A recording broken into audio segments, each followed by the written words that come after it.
I am so excited that we are entering year 2 of the support from the fireworks community team. I am so excited to have them hosting us today. They're a creative co-working space focused on supporting the local community and uplifting creative entrepreneurs.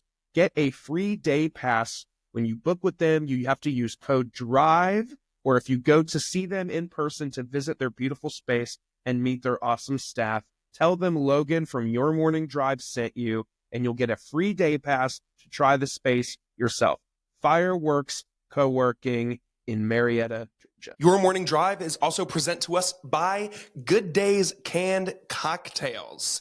Good Days are a classic cocktail brand created in a convenient, ready-to-drink canned format for any occasion, whether it's a pool day, a boat day, a beach day, a graduation, a wedding, a bar mitzvah, anything in between. Good Days are there for you. Good Days are ahead when they are in your cooler, your fridge, your anything in between. Good Days has your back. If you want to be one of the first to try their drink, you can do so by visiting drinkgooddays.com/pages/find-us to find a store near you selling their drink. Of course, you must be 21 years of age to consume and purchase.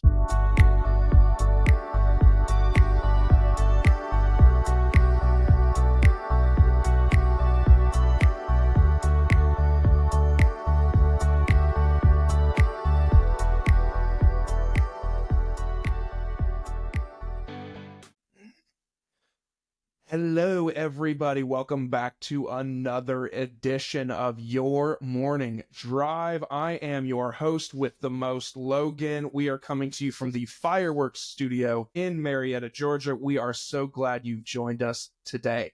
Before we jump in, I have a couple of quick requests. Number one, make sure to hit that follow or subscribe button on your favorite platform. This way, you'll never miss an episode, and new ones will come straight to you every week. Second, share this episode with just one friend, one coworker, one family member who could use a new show, some new inspiration, some new comedy, whatever the theme is to start their day. You can find us on Apple Podcasts and Spotify for listening, but if you enjoy a visual experience, we're also on YouTube as well. For even more content and behind-the-scenes fun, clips, all of those things, follow along on the social medias, Facebook, Instagram, and LinkedIn. There you'll find episode announcements, fun clips, and everything in between to keep you entertained throughout the week. Thank you again for tuning in. My guest today is an off-the-walls optimist and entrepreneur coming in at just 17 years old. Balancing school and being the CEO of his own company, he has emerged as a trailblazer in the social media world, reaching 250 plus million people. Outside of the professional world, he enjoys sharing stories, reading, and training, recently qualifying for the USA Triathlon National Championships. Looking forward to navigating the world ahead, he shares his vibrant energy and confidently naive outlook on the world. Please welcome my new friend, Jackson Rains. Thank you so much for having me. Thank you so much for being here. You have school tomorrow. I do have school tomorrow, actually. So thankful. I don't have any assignments due tomorrow, which is a very, very rare occasion. So I'm excited to have a little bit of free time. I've been watching some Stranger Things and just kind of hanging out this weekend. It's really nice. Yeah. Do you know what sleep feels like? Sleep? Yeah. Dude, it's been awesome. Like, I didn't know that you could do that. It's hard. It's hard to catch up on that. Which, fun fact for you, I don't know if you knew this. You probably do because you're incredibly smart, but you can't actually catch up on sleep. Do you know this? I was at a work conference years and years ago, my first job out of college, and they had like this, it was like a retreat that we did every year, and at this retreat they have like little classes that you can sign up for to like go to like learn about wellness or work-life balance or all kinds of things, and one of them was about sleep, and I attended the sleep one, and they said that a lot of people say, oh, I need to go catch up on sleep. Well, I need to sleep in a little bit more on Sunday because I was out too late Saturday. There's actually no physical way for you to catch up on sleep. Are you serious? There's no way. Your body does not know how to catch up on sleep. That's crazy. You just sleep for whatever you sleep, and that's what you get. If you take a nap that day, that nap does not contribute at all to your sleep. You're just sleeping, as if you're just going for a walk for 2 hours rather than sleeping for 2 hours. So you're saying it's just a waste to be taken. It is It's the day naps. Well, yeah, but I am a middle of the day napper. I give on a middle of the day nap myself, but I feel so drowsy after. It is. It's tough to get back up into it. Like yesterday, I golfed in the morning and I got home and I took a 2-hour nap and it was delightful. Awesome. Guess what I did after that? What'd you do? I went and got a pedicure. Is that the one with your feet? Is that okay? How was it? It's fantastic. Really? You should do it. I've never done my nails. Holy hell, your hand. I forgot this. Your hands are fucking huge. Supposedly I have piano hands. You do have piano hands. Oh my God, I was watching a thing. Sorry, I'm cutting you off because we're having fun. I watched a thing this morning. Oh, I was watching church online because my church is innovative and they do it online. And the guy who was playing the piano had long fingers. And I was like, oh my God, he's got piano hands. I didn't know that was a thing, but I had a buddy the other day. I was like shaking his hand and he was like, dude, did you play piano? I was like, no. And he's like, you have piano hands. I was so caught off guard. You look like a guy who would play the piano, though. Have you gotten that before? Maybe not. I don't think so. Or the guitar? Piano. Okay, see? Yeah. Okay. I play guitar. But I try to play piano a ton of different times. But the problem is that I go a little too ambitious. So I'll pick like the most difficult piano song and then I'll sit for like 2 hours. And then I'm just like, I'm not really into this anymore. And so I just give up on piano. But I did the same thing with guitar. And the problem with guitar is I just got a little bit too into it. And so it took me 1 year to learn my first song. It took me one entire year. And that was a song by Van Halen. Okay. It was Hot for Teacher because it had a really awesome solo and just everything was phenomenal about the song. But you can play the damn thing on a guitar. At least I could for a while, but I still can't. I think I still can. It'll take a second for you to warm back up into it. Yeah, that's why I tell people at least. I forgot when you walked in, I forgot to shake your hand. You have a wicked handshake. Sometimes I feel like I'm going in a little weak. Like if I've done it for a while, I'll come in, I'll be like, how's bad? But without fail, people seem to really respond well to my hand. Dude, when we first met, you shook my hand and I was like, good God, this guy has the grip of a damn guy with a good grip. Maybe it is. Or I don't know. Maybe you just know how to have a good handshake. Maybe that's it. I feel like when I was growing up, we like my father would always push us to do stuff like that. Like, sure, you have to go shake their hand. It'd be like a little awkward or whatever. But maybe raised like that, it really helped. I don't really know. As a kid, I feel like you think that's so awkward because I remember thinking that, like, go shake that guy's hand. You're just like, but I don't know them. Why would I touch them? I don't know them. But now, like, as an adult, like, that's a greeting. Like, and rather than a hug, that's a greeting. And it's weird, but it's now just like normal for me. I feel like I still feel weird doing it. Well, and I've done so many events where you're shaking hands or whatever, and it still feels a little weird. Like I'm still nervous to like go in for. I'm like, oh, do I go? Do I not go? Do I go? Yeah, because I guess I just don't have that that experience being able to kind of differentiate in those social settings. But in fact, the guest I had before you this morning, I finished with her. And it looked like she wanted to, if she listens to this, she'll probably text me. She looked like she wanted to go in for a handshake, but she also looked like she wanted to go in for like a side hug. But I didn't know, and I didn't want that awkward like thing. So I just kind of stood there like this, literally with my hands at my side. And she probably thought I was super awkward. And I maybe should tell her about that later, just so she gets a kick out of it.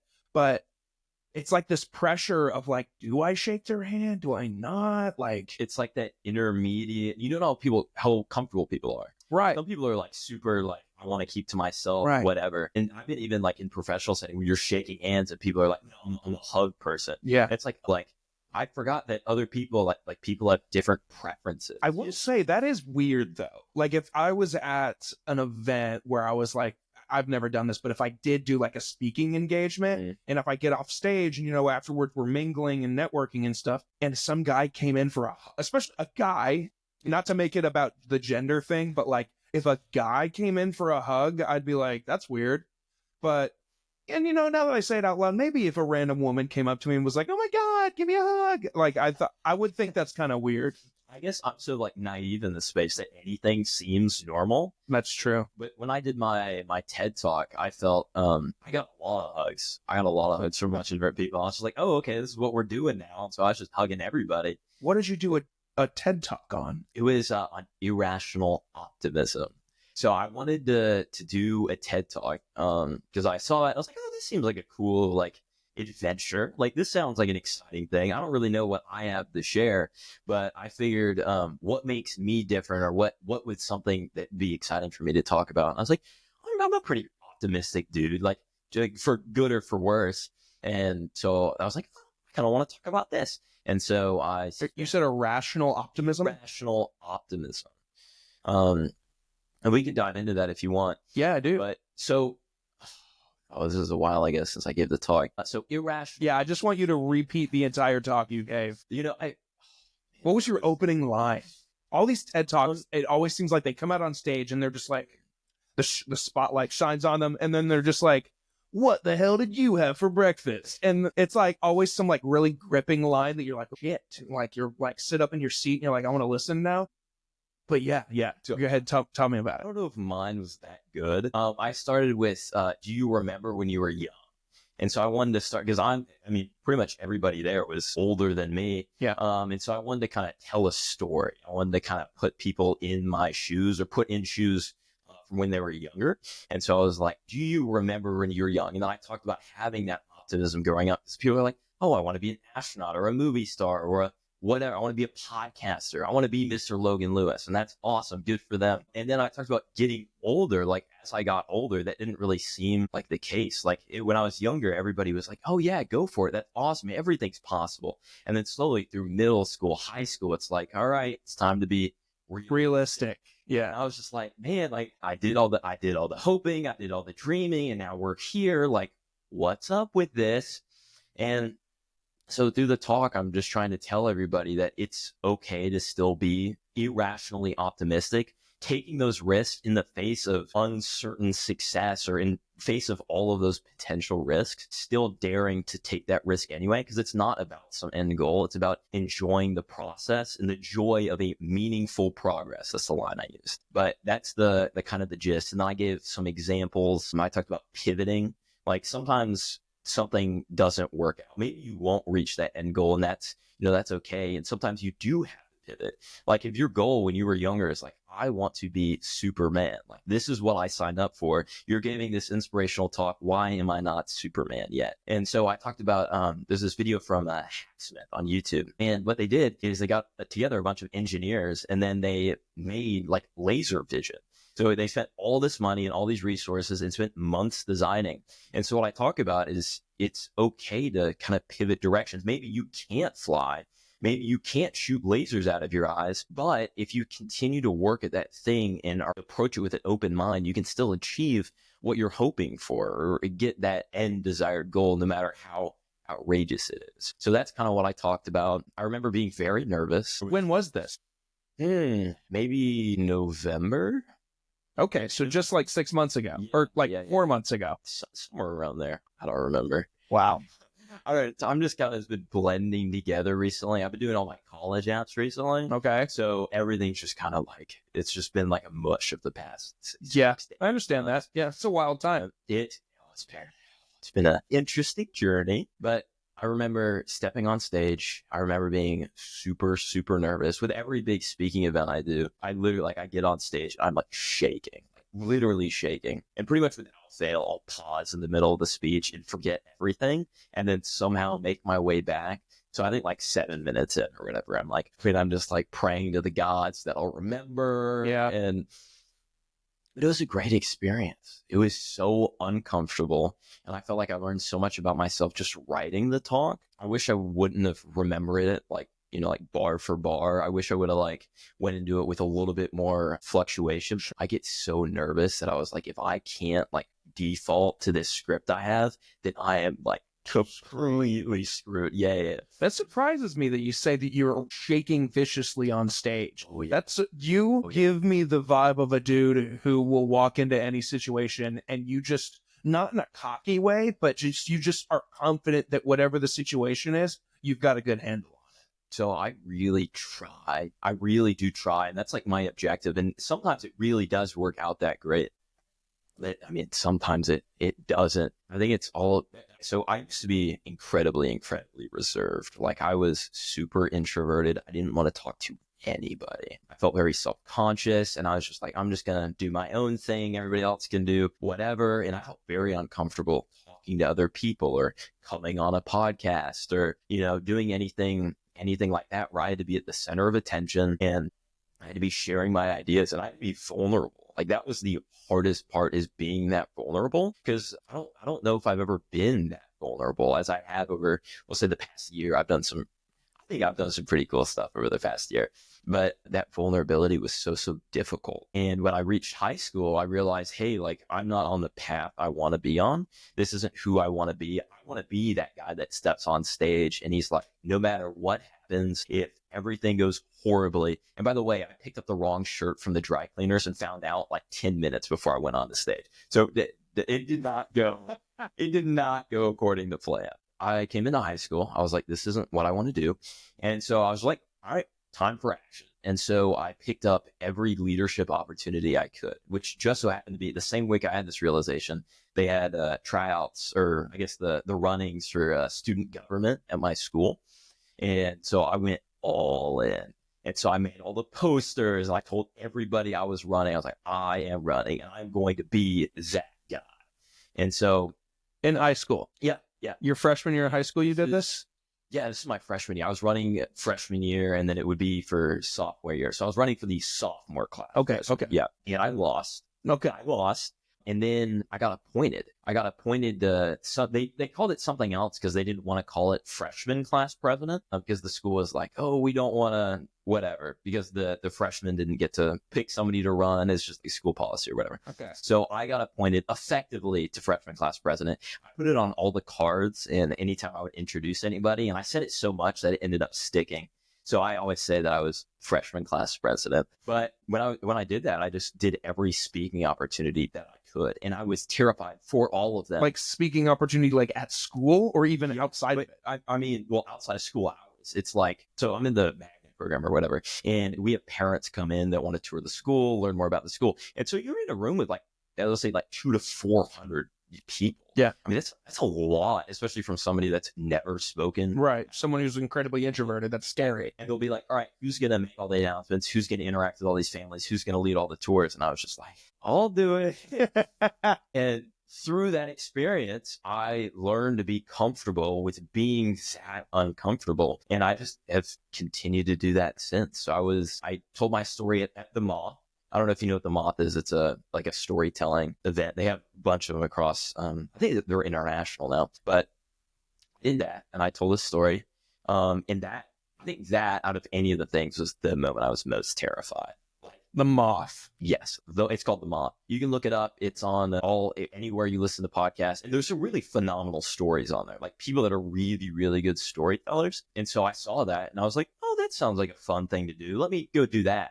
And so how do you, how do you just do that? Like, so if it's this big renowned thing, kind of like being doing a TED Talk, how do you just do it? Do you have to like submit an application to them to say you're interested in doing one? Like, how does it actually work? So for TED, it was a little bit different. You had to submit an application. And so when I realized it sounded like a fun thing, I was like, oh, I bet I could sucker my way into doing that. And so I submitted applications to anywhere that was accepting applications. The TED season was a little bit off. So usually they happen during a set couple of months. I don't remember what it was, but it was when I was applying. So it was kind of hard to find one, but I did find one. And the Moth is anybody can go. Anybody. You go to the event, and then at the event they have a sign-up table, and it's just like you and your mother could like walk in the building, and on a whim you could be like, yeah, we're gonna go tell a story, whatever. But pretty much everybody that's there is like prepped. So what's the point of the Moth, or of Moth? Is it like, are you telling stories, literally anything? So it's live stories told without notes, and they have to be personal to you. So it's not like telling like the next Harry Potter or like some super awesome like Red Rising. Okay. Whatever. So you're not like making up like a fictional story. No. So the guy that won at my night, he was talking about he had like a troubled past, and he was talking about a time that he robbed a hotel. he was talking about an armed robbery. And that was his story. And you'd be amazed at some of the stories these people have. Like you wouldn't know. I remember, I don't know if this is bad, but I remember when I parked there, I parked right outside. I got there like an hour early because I was freaking. I was like, if I get there, it'll be chill because then I can just roll in there, whatever. And I remember there was a homeless guy right next to my car. And I was just like, oh my God, like as soon as I leave, he is going to break into my car. Because there was one or two other homeless dudes that were going around a parking lot and just checking all the door handles. Oh, shit. Yeah. And then I'm like right next to him. So I was just like, my car is next. Yeah. So I'm freaking out. And around the time the doors are opening, I didn't see him anymore. And so I rolled in there and I'm looking around and whatever. And they call the first dude on stage. His name's Jeff, right? And the homeless dude walks in. I was like, he's coming after Jeff. And so I'm like, where's Jeff? What's going on? Grabs the microphone. Hey guys, my name's Jeff and this is whatever. And he starts talking. The homeless guy. Yeah. So turns out he is the 6-time world champion for the game of Scrabble. Not homeless at all. And so he just looked homeless? Yeah. Yeah. And he was just chilling outside? Yeah. Yeah. It was like literally, he was like laying like next to the building. I was just like, what is going on? But yeah. Yeah. So there's people from all walks of life doing a little bit of everything. But his story was about being the world champion of Scrabble. Like who would have even thought that? Who thought there was a world champion of Scrabble? Yes. So that was crazy. Yeah. I can't believe that. But that's wild. I'll show you a picture later. Like his hair was like, oh my God. Looked like he looked homeless. Yeah. Yeah. So anyone can just walk into this thing and give your story and then people vote on it or something. And that's who's pronounced the winner. Yeah. Okay. What do you win? Just like cred? Yeah. You get street cred. And then usually the winner goes on to the grand slam. So they're called story slams, but the winner goes on to a grand slam. And then there's 10 people there. And then the winner, I guess it's just bragging rights. I don't know. But yeah, I went, I told my story and it was cool, man. What story did you tell? So I told about the first girl I had ever kissed. Wow. Yeah. Yeah. And that took a lot. Shout out to her. Never talked about it. Yeah. Yeah, I never talked about it, and she has no idea I told the story. You didn't tag her in the promo material? No, she still doesn't know. Wow. Shout out to her. Yeah. Hats off to you. Yeah. So I told that story, and that took a lot. I had never shared that. That's a lot of humility it takes to share. Very vulnerable. Yeah. Your first kiss experience, that's a moment no one likes to remember. That's true. But it was cool, man. Like being up there and just sharing it so raw. I think the biggest thing I learned, like I came into it and I was so scared that people just weren't gonna like it. Like I was just like, oh, well, like I'm coming up here, I'm gonna share it, and then when I go off the stage, I'm gonna get like a pity, good job, whatever. Yeah, you're gonna hear like a yeah, and like a couple claps, and that's it. Exactly, and that's what I was really scared of. Especially because I was so vulnerable. I was like, man, all these people are going to listen to me and then they're just going to judge me. Like, I'm going to walk out of here with like a million eyes on me or whatever. But I finished. And in between, there was like an intermission for the last guy. There wasn't a whole lot of talking.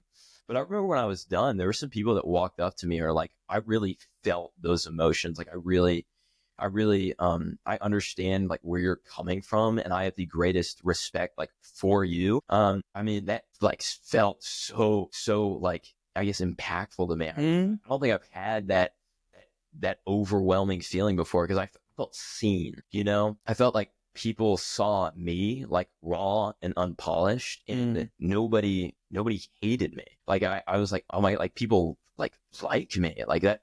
And that was crazy to me that I could be straightforward. I could be honest. I could be vulnerable. I could share those things and people would still respond to it well and be like, I connected with that. And I really appreciate that you shared that. Or I really enjoyed your story. Like, thank you so much. Like that, man, that was amazing. I remember driving home and I was off the walls. I was like, man, this is amazing. I felt so full because I was like, man, like I am me. And he is him. So that's so cool. Like I could be 1000% me and it doesn't matter. Like I'm not living for some other purpose. I'm not trying to meet expectations. I'm just living for me.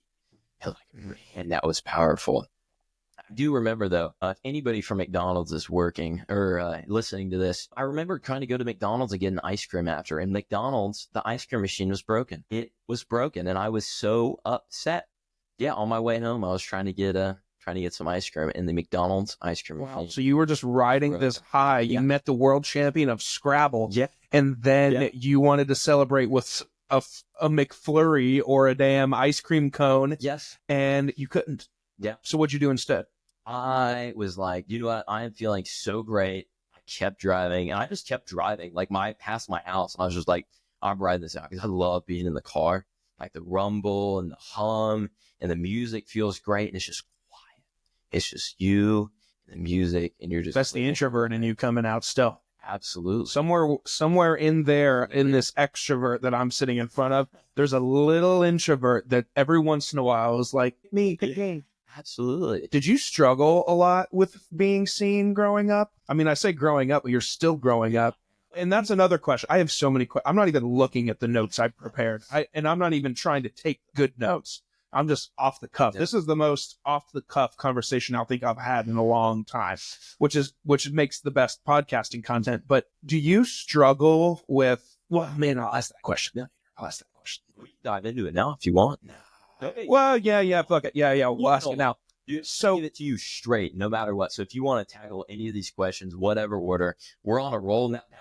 Now that the gates have opened, Pandora's box, everything is on limits. Okay. So then, with my comment that I just made, was made out of no hostility, no. But totally get it. That's part of this question. Is that me saying, "Oh, you're still growing up." We'll talk about all the cool things that you have done and been a part of, but do you face that very comment, and does that get to you at all of like, oh, you're so young, or like you're giving this TED talk and everybody in the audience is nearing retirement, or they're all business professionals in their 30s, 40s, and you're a 17, 16-year-old kid giving a TED talk in front of them?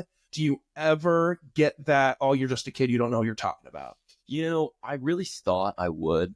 Like, I always thought that when I tried these things, or I went a little out of the box, or I tried really hard for some outrageous goal, I would get that. But overwhelmingly, people just seem to be really into it. Like, if I present it very confidently and like, this is what I want to do, people are like, oh my God, I love that you're doing that. Or I wish I was doing that when I was XYZ age or whatever. People have responded really well to it. That's really good to hear, because I feel like, at least when I was a kid, like if I ever like stood up on a stage, which I never did, but if I did in front of like a handful of adults, I would say like, oh, I want to be a movie star. I want to write a movie. I want to be in the movie business. People are like, yeah, all right, go back and study your math. And but to hear that you're, especially on these stages, like the Moth stage, the TED stage, if you're on these stages and you're giving these presentations and telling these stories and people have nothing to say but like positive stuff, that's really nice to hear. Because I would think that people in my head, like when I asked you to do the show today and you said yes, I was like, the first thing I'm going to ask him is, do adults give you shit about being a kid? And to hear that they don't is a great thing. And if they did, does that bug you? Like my comment just then, did that bug you? Not at all. Honestly, okay. Like it feels awesome to be here. Like if somebody looks at me and they goes, well, you're just young. Like that's awesome. That means I have all this extra time to do all of these extra things. Like the truth is I am still very young. Like I am still incredibly naive. Like I don't know what's going on or how anything's working out. Like the fact that I've made it this far, like I'm just incredibly thankful, you know? And so if somebody says, oh, you're just young, you're just whatever, like that's not going to stop me. Like I mean, I've faced plenty of doubt. I don't know if I care anymore. That's good. I get so excited about what I'm doing. I'm just like, all right, this is what I'm doing now. Like so many times I've like picked out like goals or whatever. I'm going to go get a TED talk, or I'm going to go start a company, or I'm going to go, I'm going to go do a triathlon or whatever. And I just kind of do it. I don't, just don't give a shit about what people say. I get so excited and I just love doing things. Like I love the adventure and I love the opportunity to have these experiences. I guess I just I don't know. I don't really think about it a whole lot. Like if somebody else is telling me I can't do it, but I know there's a whole other group of people that's saying, oh yeah, go for it. Like I'm so happy for you. And that's so cool. I don't know. Like I'm just going to keep on going. That's good to hear, though. I mean, it sounds like your, I don't know what the word is, but your attitude is a lot better than mine in a lot of cases. Because if someone will say, like, just before you got here, and during my last recording, I thought of an idea. And I was like, ooh, I like that idea. I'm going to go bounce that idea off of a good friend. He did not give me the validation I was looking for. And I hung up that phone call and I thought, and it kind of bummed me out a little bit. Where it sounds like you get off that phone call and you say, who cares? I'm still going to do it. Whereas like, I think a lot about what people think of me, and I need to stop, especially as this podcast grows and grows and more people listen. There's going to be people that have opinions because you can't please everybody in the world. But I got off that phone call and I was like, damn, maybe I won't do that based off of the opinion of one person. So I think in my own personal experience, and this is like something I definitely need to work on, is I'm like in every other aspect, like when I come up with a new idea or whatever, I'm very like I keep it to myself because I don't want to open it up for other people to look at it and judge it. I like that. So that's really cool and that's awesome. And it seems so stoic and it's like, oh yeah, you do your thing, man. Like that's awesome. It's really lonely sometimes, when you come up with a really great idea and you really want to share it. You want like, oh, this is an awesome idea and I'm going to get it. I'm going to chase it. And it's so cool. And you're hyping yourself up. You're hyping yourself up. No matter, you're in the car, you're driving, you're like, I'm going to do this thing, man. It's going to be awesome. Then you call somebody, you're calling your buddy and you're like, hey man, like this is my idea. This is what you're doing. And then you just get like oh yeah, like, okay. Or they say, that's cool, but have you thought about this? And the thing that my buddy said, and if he listens to this, he knows. He said, I don't think it's worth your time. So, and I thought, on one hand, I'm like, he might be right. It might not be worth my time. But then the other piece of me is like, but I don't know any other 28-year-olds that are doing this.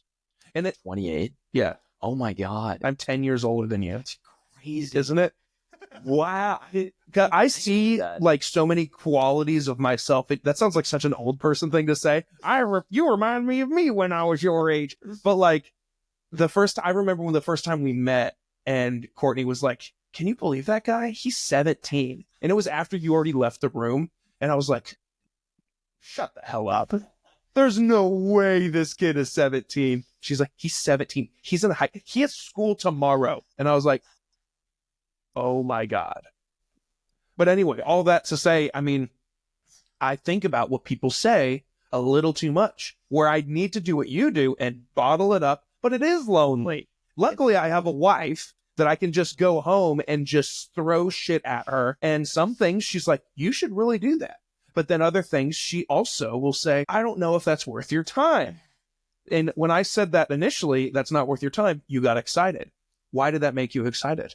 I get. Do people say that? I get a lot of that. I got that probably 2 weeks ago. Really? I don't want to shade. If my father's watching, I don't want to throw shade at my father. Okay. But a couple weeks ago, when I qualified for this USA Triathlon National Champion, we can talk about that right now. Yeah, we will. Like he told me that it was a waste of my time. He said that I wasn't super into triathlons anyway, and I was like, no, but the adventure, like, it sounds like a really cool opportunity. And he told me it wasn't worth the money and it wasn't worth the effort. And he still stands by that. Yeah. And I definitely do get that a lot. And that sucks. Like it's true. I mean, as much as we'd like to pretend like that's not the case, it fucking sucks, man. That's not cool. And it hurts, especially when it's not cool that he doesn't like it, or it's not cool that it might be true what he's saying. Maybe, or both. Maybe it's just, I don't know. Maybe it's just like, just the response is not what I was hoping for. I'm not getting that validation like you were talking about. Maybe that's what's not cool. I don't know. I just know when I hear it, it definitely hurts. And no matter how hard I try to defend it, it just feels more fragile. And so I think it just, I don't know. I don't know if I definitely would have put it on him because He's just trying to help me out. Of course. He's doing what every dad wants to do. Absolutely. He's trying to put me in the best direction. Yeah. He's like, I want to see you succeed. Yeah. This is how I feel. Yeah. You know, he's doing what every dad would do.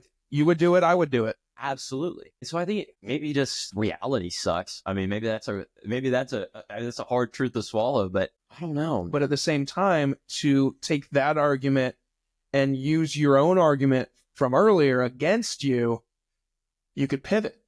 Absolutely. Okay, so if dad hates the idea of a triathlon, well, what about this or that or this or that? And if he even responded, and not like you're doing everything for your parents' approval, we don't need to turn this into a huge therapy session, but that is something that I also seek and wish I got more of. And they know that.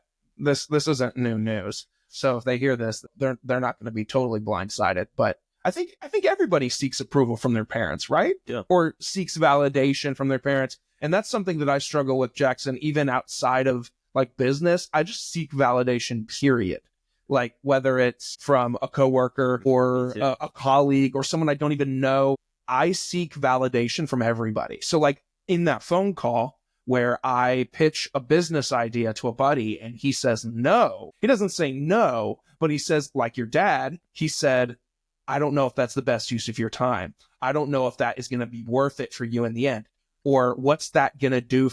He said not to be selfish, but what's that going to do for you? I hated that. I hung up that phone call and thought, well, that phone call was a waste of my time. You get fired up, right? You do, but that's because you and I have similar brains in that you were super excited about something and you're bouncing off the walls. You're like a pinball machine. You're like, oh my God, I have this great idea. I have to tell somebody. And then you finally tell somebody and they tell you not what you want to hear. And you're like, oh, then the ball goes down at the bottom in the pinball machine. It ends the round or whatever. And you're like, you get eaten by the ghost in Pac-Man. It's like, wah, wah, wah, wah, wah. And you're like, God, it sucks. Definitely am in that position of seeking the validation. I know, especially with the college apps. I know this is like the most boring thing ever, the college applications. But I remember one of my best buddies, his name is Sam. Shout out to Sam if you're watching this. Sam, I hope you give Jackson the validation he needs. He's a phenomenal friend. I mean, he's really, really awesome guy. And the reason I'm so close to him is he very much understands the people around him. And he doesn't let that on a surface level, but he really does listen. And so when I'm with him, I know he understands me. And so that's why we're tight. But multiple times when I was like writing an essay or something, and I get super into the essays, I'm like, all right, I'm going to write this cinematic masterpiece. All right. This is going to be literally my goal. Like I wrote it at the top of every page. I want this to be the best damn paper that they get. This needs to be the best one. And that's an awesome goal. But when you only have so much time to write to 12 different schools that all want 5 essays that take forever, not as easy. But when I would call them and I would be like, hey, what do you think about this? And I just wanted somebody to go, I see you. Like that's great. I wanted external validation. And I've been definitely trying to step away from that this past year, as well as trying to build like a really strong support system that I know kind of understands me and where my mind is. And so that they can hear me talk about something and be like, yeah, I'm excited for you, and really jump into it while providing that advice. That's kind of a weird, like, and Sam does that for you. Absolutely. He is that guy. He is that guy. He is him. Yeah. And so I have very few like really close friends, because it's honestly and truly, it's very hard to find people, especially in high school, that are ready to dive in like that and have those honest, vulnerable conversations. Certainly. Absolutely. Like he is. He's willing to jump into it. And that doesn't mean we don't like shoot the shit and just goof off. Sure. And be kids. That's right. Exactly. For my friend's birthday the other day, we ate a Publix birthday cake in a parking lot with our hands. Yeah. With your hands. It wasn't like we didn't have silverware. The whole goal was to eat with your hands. With your hands. Yeah, I've seen this. Yeah.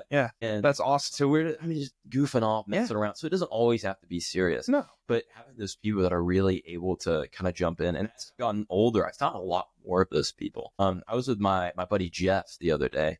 And shout out Jeff. Dude, huge shout out Jeff. This guy's my guy. He sent me a text to meet up, and it was after he'd watched my talk or whatever. It was just so straightforward, And it was like, I see you, like, I understand what you're saying. And I felt appreciated. And more than anything, I just felt seen.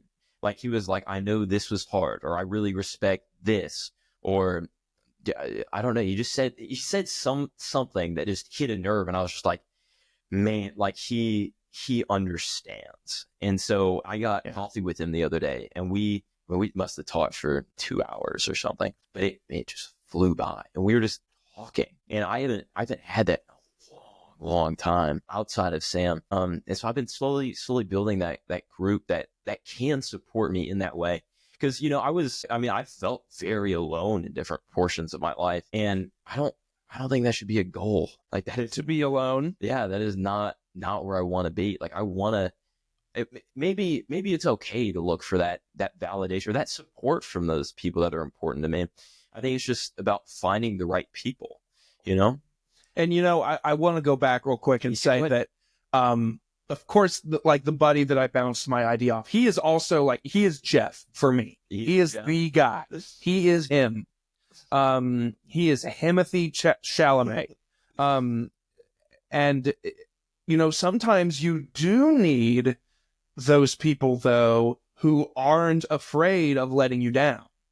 Like, I bet when Jeff needs to, he tells you like it is. He'll be like, buddy, you've got it, but not this time. Like, you need those people, though. I'm not saying it's good that, it is healthy to have a person that's going to be there for you and that's going to build you up. But at the same time, that person also needs to be able to shoot you down as well. And that's what my guy is for. Shouts to Jordan. He knows. He will build me the hell up, but he will also tell me, nah, which I'm thankful for, because when I bounce ideas off my wife, who I live with, who I see every day, every once in a while, it becomes like telling an idea to your parent, where your parents gonna say, oh yeah, like, good for you, like, I want to encourage you. But it's important eventually for that person to also be able to tell you that, no, not this time, dude. Has Jeff ever done that? This is kind of a newer relationship, I think. Really? Yeah, this is probably within the last 2-3 weeks. Really? Yeah. Jeff? Yeah, Jeff. My guy, Jeff. So let me ask you this, if you don't mind. How does Jeff rise to be that guy so quickly?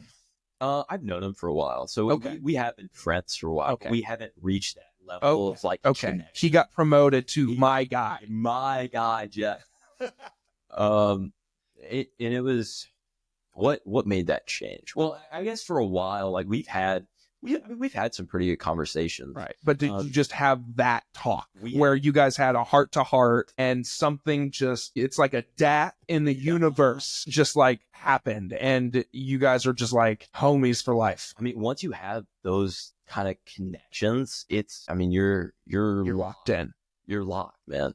And he's been there kind of throughout. He's been like a good support. Like, if I had for my internship, we can talk about this. So I'm currently doing a surgical research internship with a oral surgeon at Northwest Oral and Maxillofacial Surgery. Awesome people there. But my internship almost fell through. So on the back end or whatever, I had to speak with the HR manager, and she was very kind, but it was very hard to get things moving. And so I had reached out to her, probably 3 months in advance. And she was like, yes, this sounds like something we can do, but reach out at the first of the year or whatever. So I reached back out. And the entire time I was speaking with her, she was just like, oh, I have to wait for this confirmation, or wait for this confirmation, or just wait for this confirmation.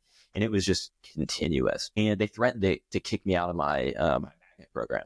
So this thing I've been working on for 3.5 years, I've done pretty much every single service event for them. So if they need somebody to talk, or literally get on a stage and be like, this is my experience with this program, I love it for these reasons, give me all your questions, whatever, or give all these tours. And I'm the first one there, I'm the last one to leave. I leave after everybody. We're talking, the administrators are leaving before me.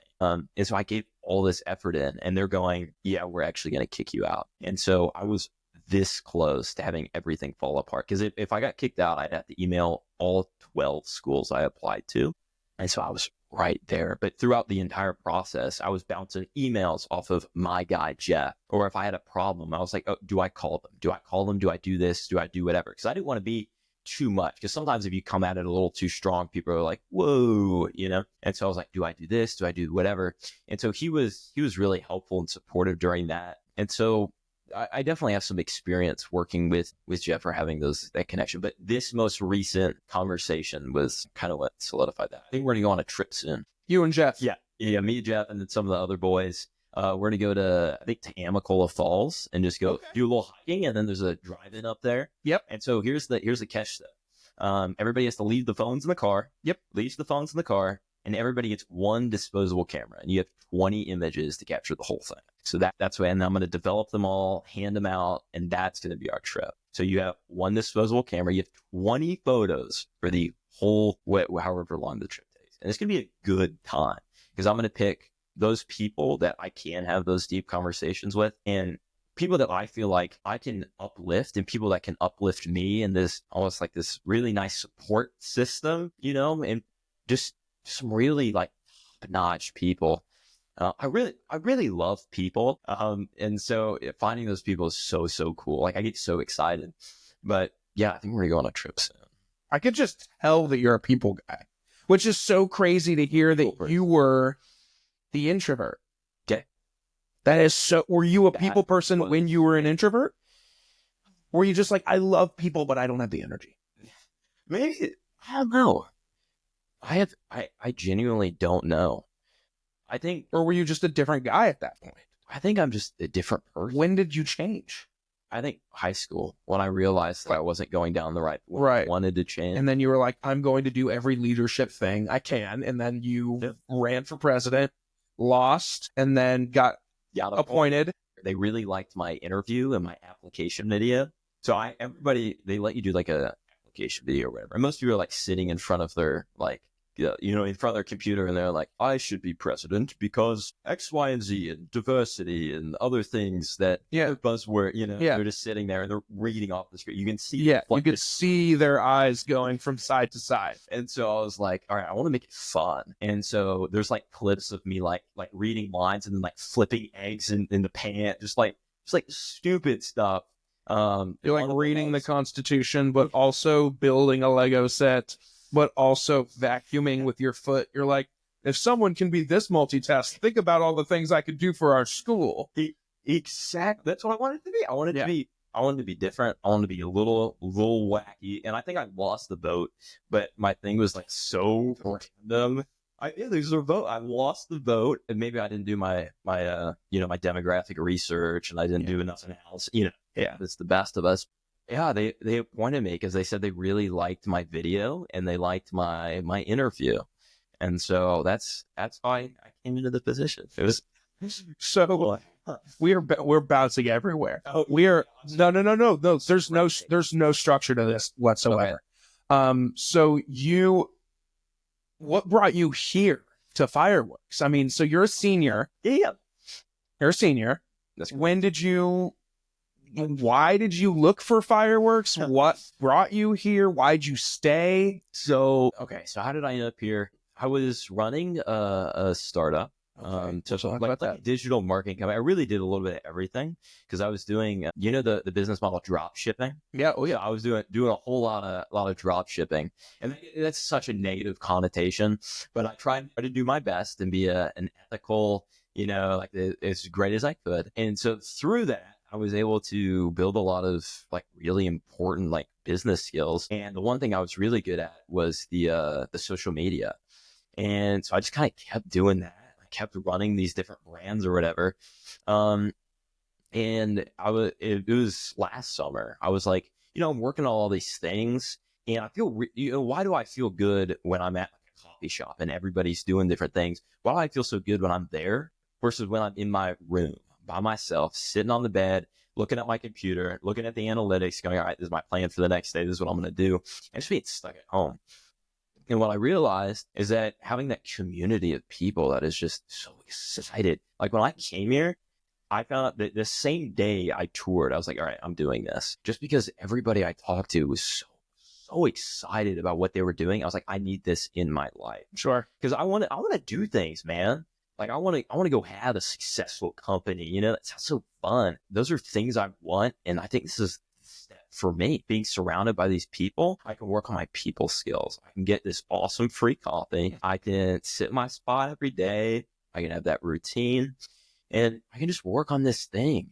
And I will tell you, I've never been happier in my entire life than I was that summer. Like, honestly and truthfully, like, I'm not as happy now as I was when I was here. Because you are in school. Maybe that's it. But I would say over the past like 2 years, I just love things, man. Like I know that's like You love things. not like material things, but like I love people, and I just like love doing that. Like I love learning, and I love reading, and I love moving forward, and I enjoy spending time with other people. Like I feel like I have more enjoyment out of life because I felt like I had a purpose, and I felt like everybody around me had their purpose too. And I felt like I had like real like friendships, which is crazy to say because everybody there is not my age. It doesn't really make sense to be in a co-working space at 17 or whatever, but everybody was so inviting, and it's definitely like, man, I'm so excited to come back this summer. Yeah, I'm excited for you to be back. Yeah, because I get to see you, we can hang out and get some coffee and whatever. But that's what really brought me there. The business, I forgot about the business. So that's what I was primarily doing, was just different companies here and there. And I did a lot of social media. So like you said, I've reached 250 million people. That's crazy. I can't believe 250 million people want to watch what I did. What? That's insane. And so I just got up there by being in the game long enough. I've probably been into entrepreneurship for 8 years now. 8 years. Yeah. Started at probably 9. I just did. Doing what? Good. At 9? Yeah. What were you doing at 9? I'm trying to think where I started. Shoes. I did shoes for a while. I would bought out shoe drops. So like, like fresh new Jordans are coming out. Yeah. And I would, I ended up joining a bunch of communities of people that would rent me their super nice bots, like literally like $20,000 software. And they'd be like, oh yeah, here you go, 12-year-old, here's this shoe software. And I would buy out shoe drops. I would buy them, and then I would flip them and sell them. And I did that with shoes. I did that with phones. I did that with, I think with Legos too. You'd be surprised. There's an aftermarket for Legos. Hot Wheels. Hot Wheels? Oh, yeah. Yeah. Dude, as a dude who's obsessed with Legos right now. That's with Legos right now. Is there any good sets out right now? Absolutely. What do I need to get getting on? Put me on some Lego game right now. Dude, I love Legos right now. Dude, me and my cousin, we'll like get in the car together and we'll go for Lego hunts. And we'll go find Lego sets. Maybe I'm exposing myself as being a loser, but hey, I'm married. What am I going to lose? I love some Legos, man. Dude. That's what I can like get into. Where you turn on some good tunes. Sometimes you're watching some TV and you just sit there and you just go to town. Oh, yeah. And I don't even play with them, man. Like, no, you don't? Set them there. Yeah. And I look at it and I go, man, I built that thing. And that thing looks awesome. I just built this guy, which is this new Marvel set, which it's just the Marvel logo. And it comes with like the quintessential Avengers or whatever. Except it doesn't come with Hawkeye. What the hell's up with that? Why is Hawkeye just get all the disrespect?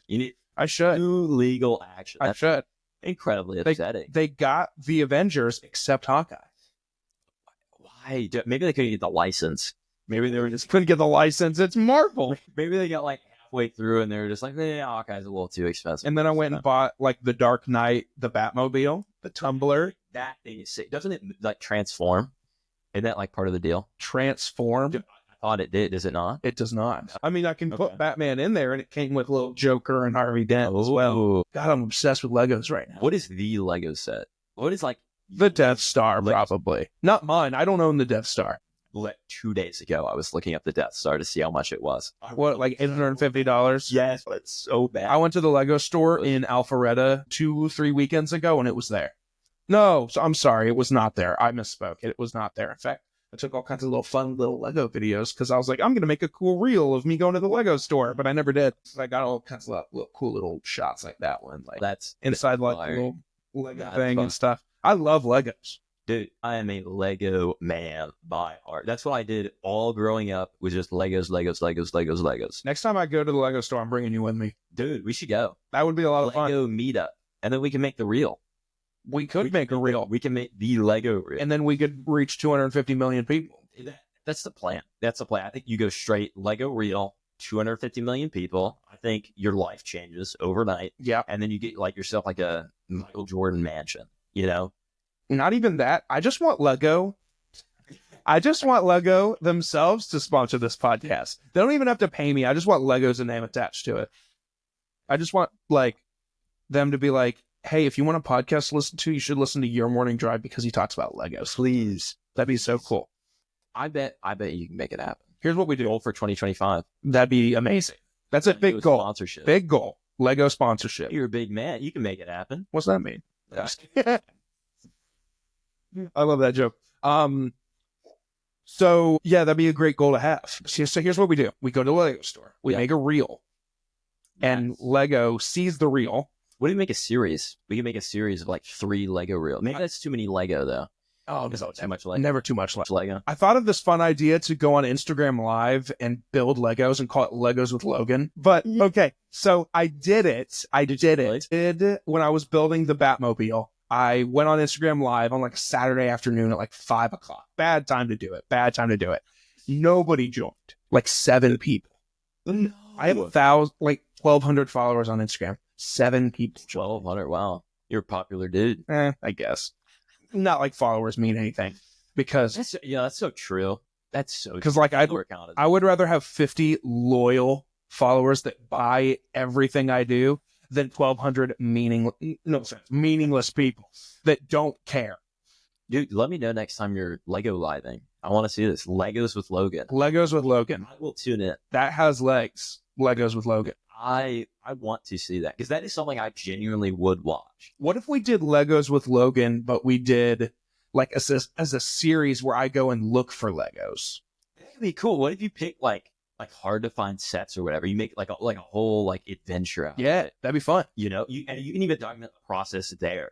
Like if a Lego store is like, like an hour and a half away or whatever, and you're like, all right, this is what we're doing this Saturday. You'd be like, all right, and we're stopping at Buc-ee's, and you're like, of course, I have to get this sandwich and this thing, and it's gonna fuel me for this Lego set, and then I think too big sometimes. Maybe there's no such a thing. Maybe you would agree there's no such thing as thinking too big because you have all these larger than life ideas. But another thing that I do, and a thing that I love about fireworks, they're not paying me to say this.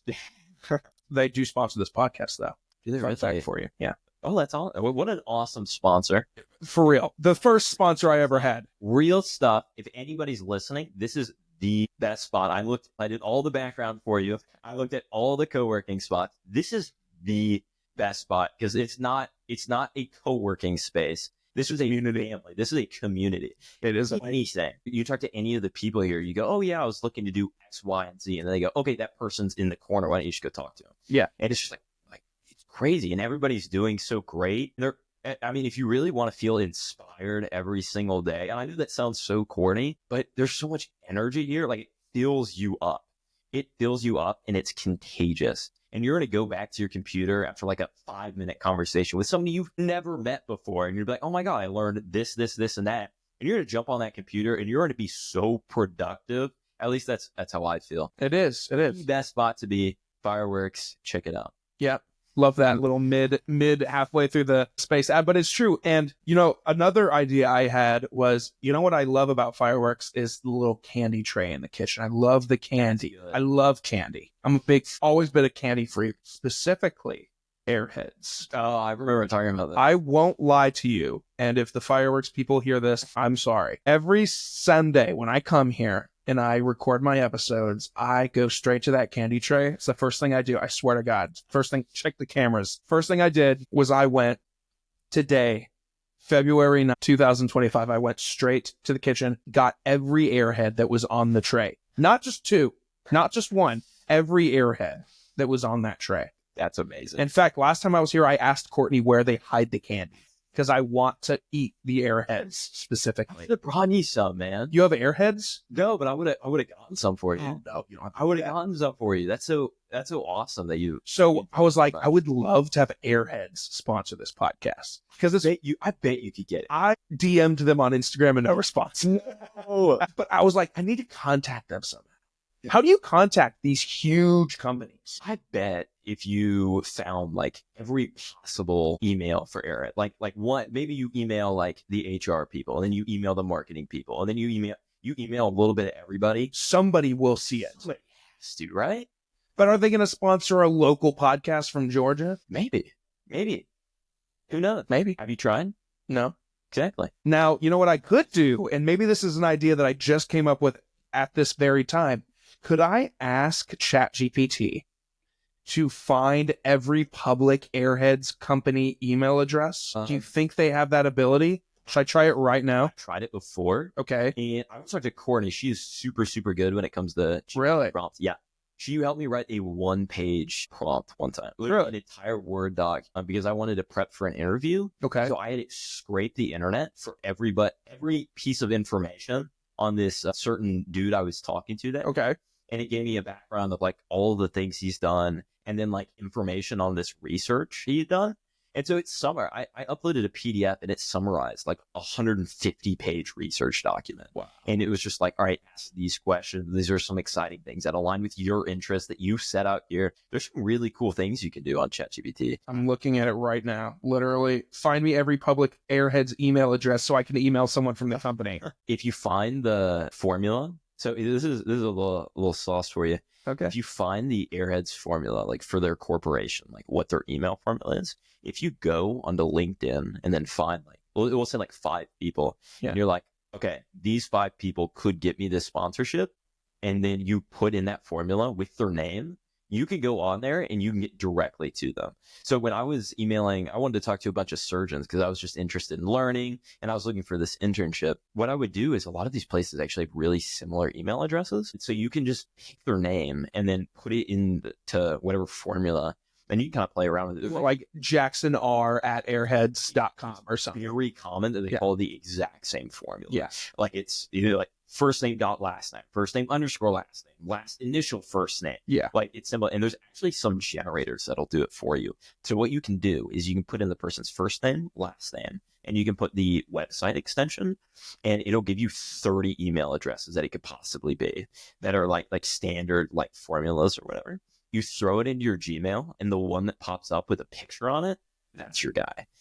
So you can, that's some sauce right there if you're trying to find that. Is some sauce. I like that shit right there. Sometimes you have to be careful though, because they won't upload the pictures. All right. Usually you. And if it's not a valid email address, you'll just get a kickback that says that is not a registered email address. But if it doesn't kick you back a confirmation, that's how you know. That's how you know. I mean, you could literally like send 30 different emails. Like if you're not certain, I mean, it takes 0 additional effort. You copy and paste the email, you send one, you put in the new email, you send another one, put in whatever.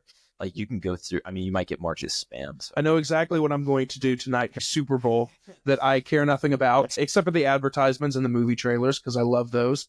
And the halftime performance always. Kendrick Lamar will be probably cool. SZA, right? He is. Yeah. Right? I love SZA.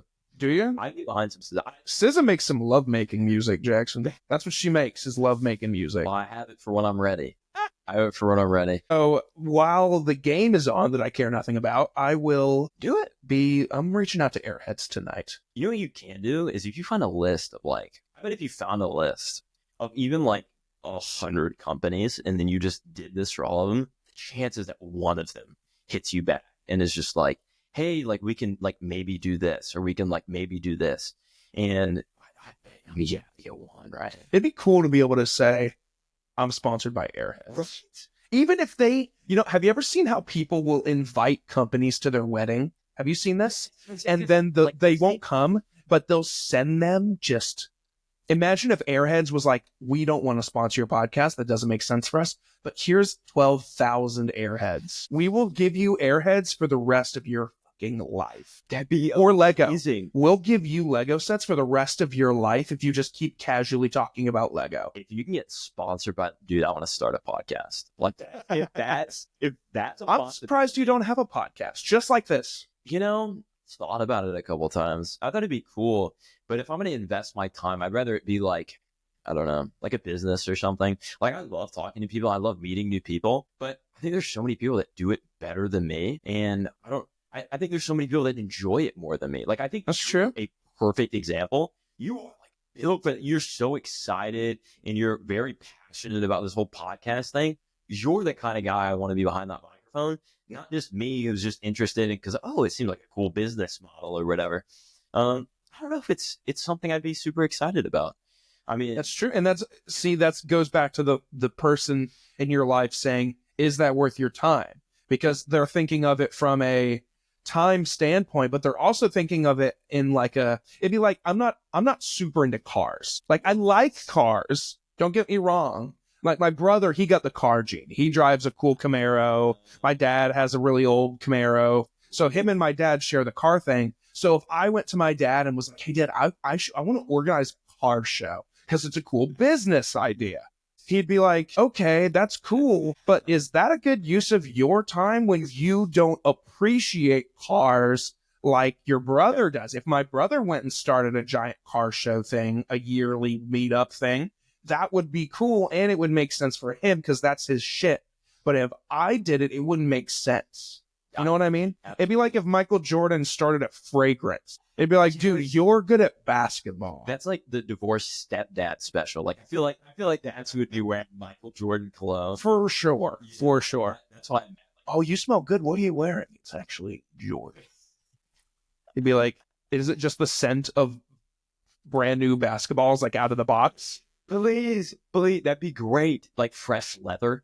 Yeah. Or it smells like hardwood. Oh, Or even just like sweat. Maybe like I feel like that's what Jordan would smell like. yeah. Just sweat. Are you super into cologne? I like cologne. I don't want to say I'm super into it, but I definitely value it. Like, if I ever run out of cologne, like if my bottle runs out, I freak out. What's your cologne choice? Versace. Are you doing the Eros? What color bottle is that? Yeah. Oh, yeah. Yeah. Hell yeah, bro. Hell yeah.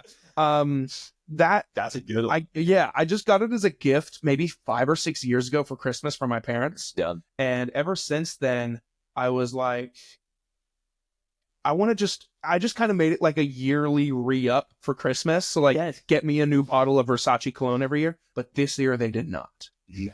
And I freaked out.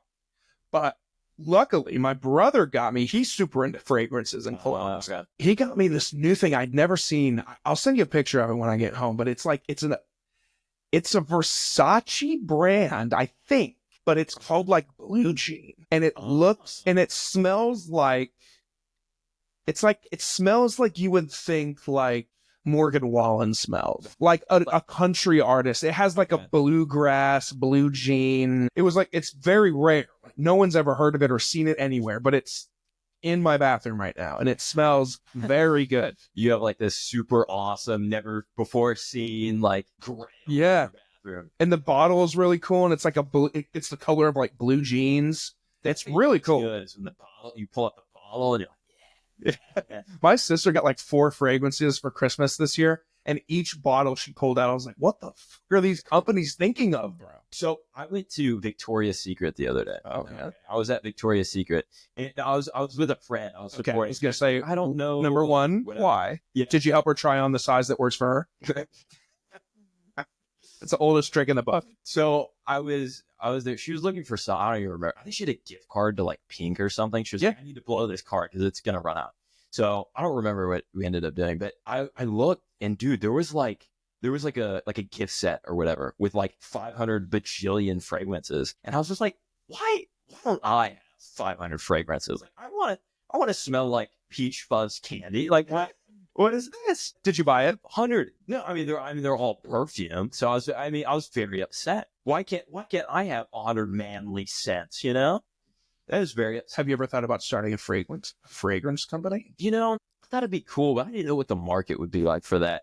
You thought about it too. Really? I feel like every creative or entrepreneur person has thought like, I should start a shoe company.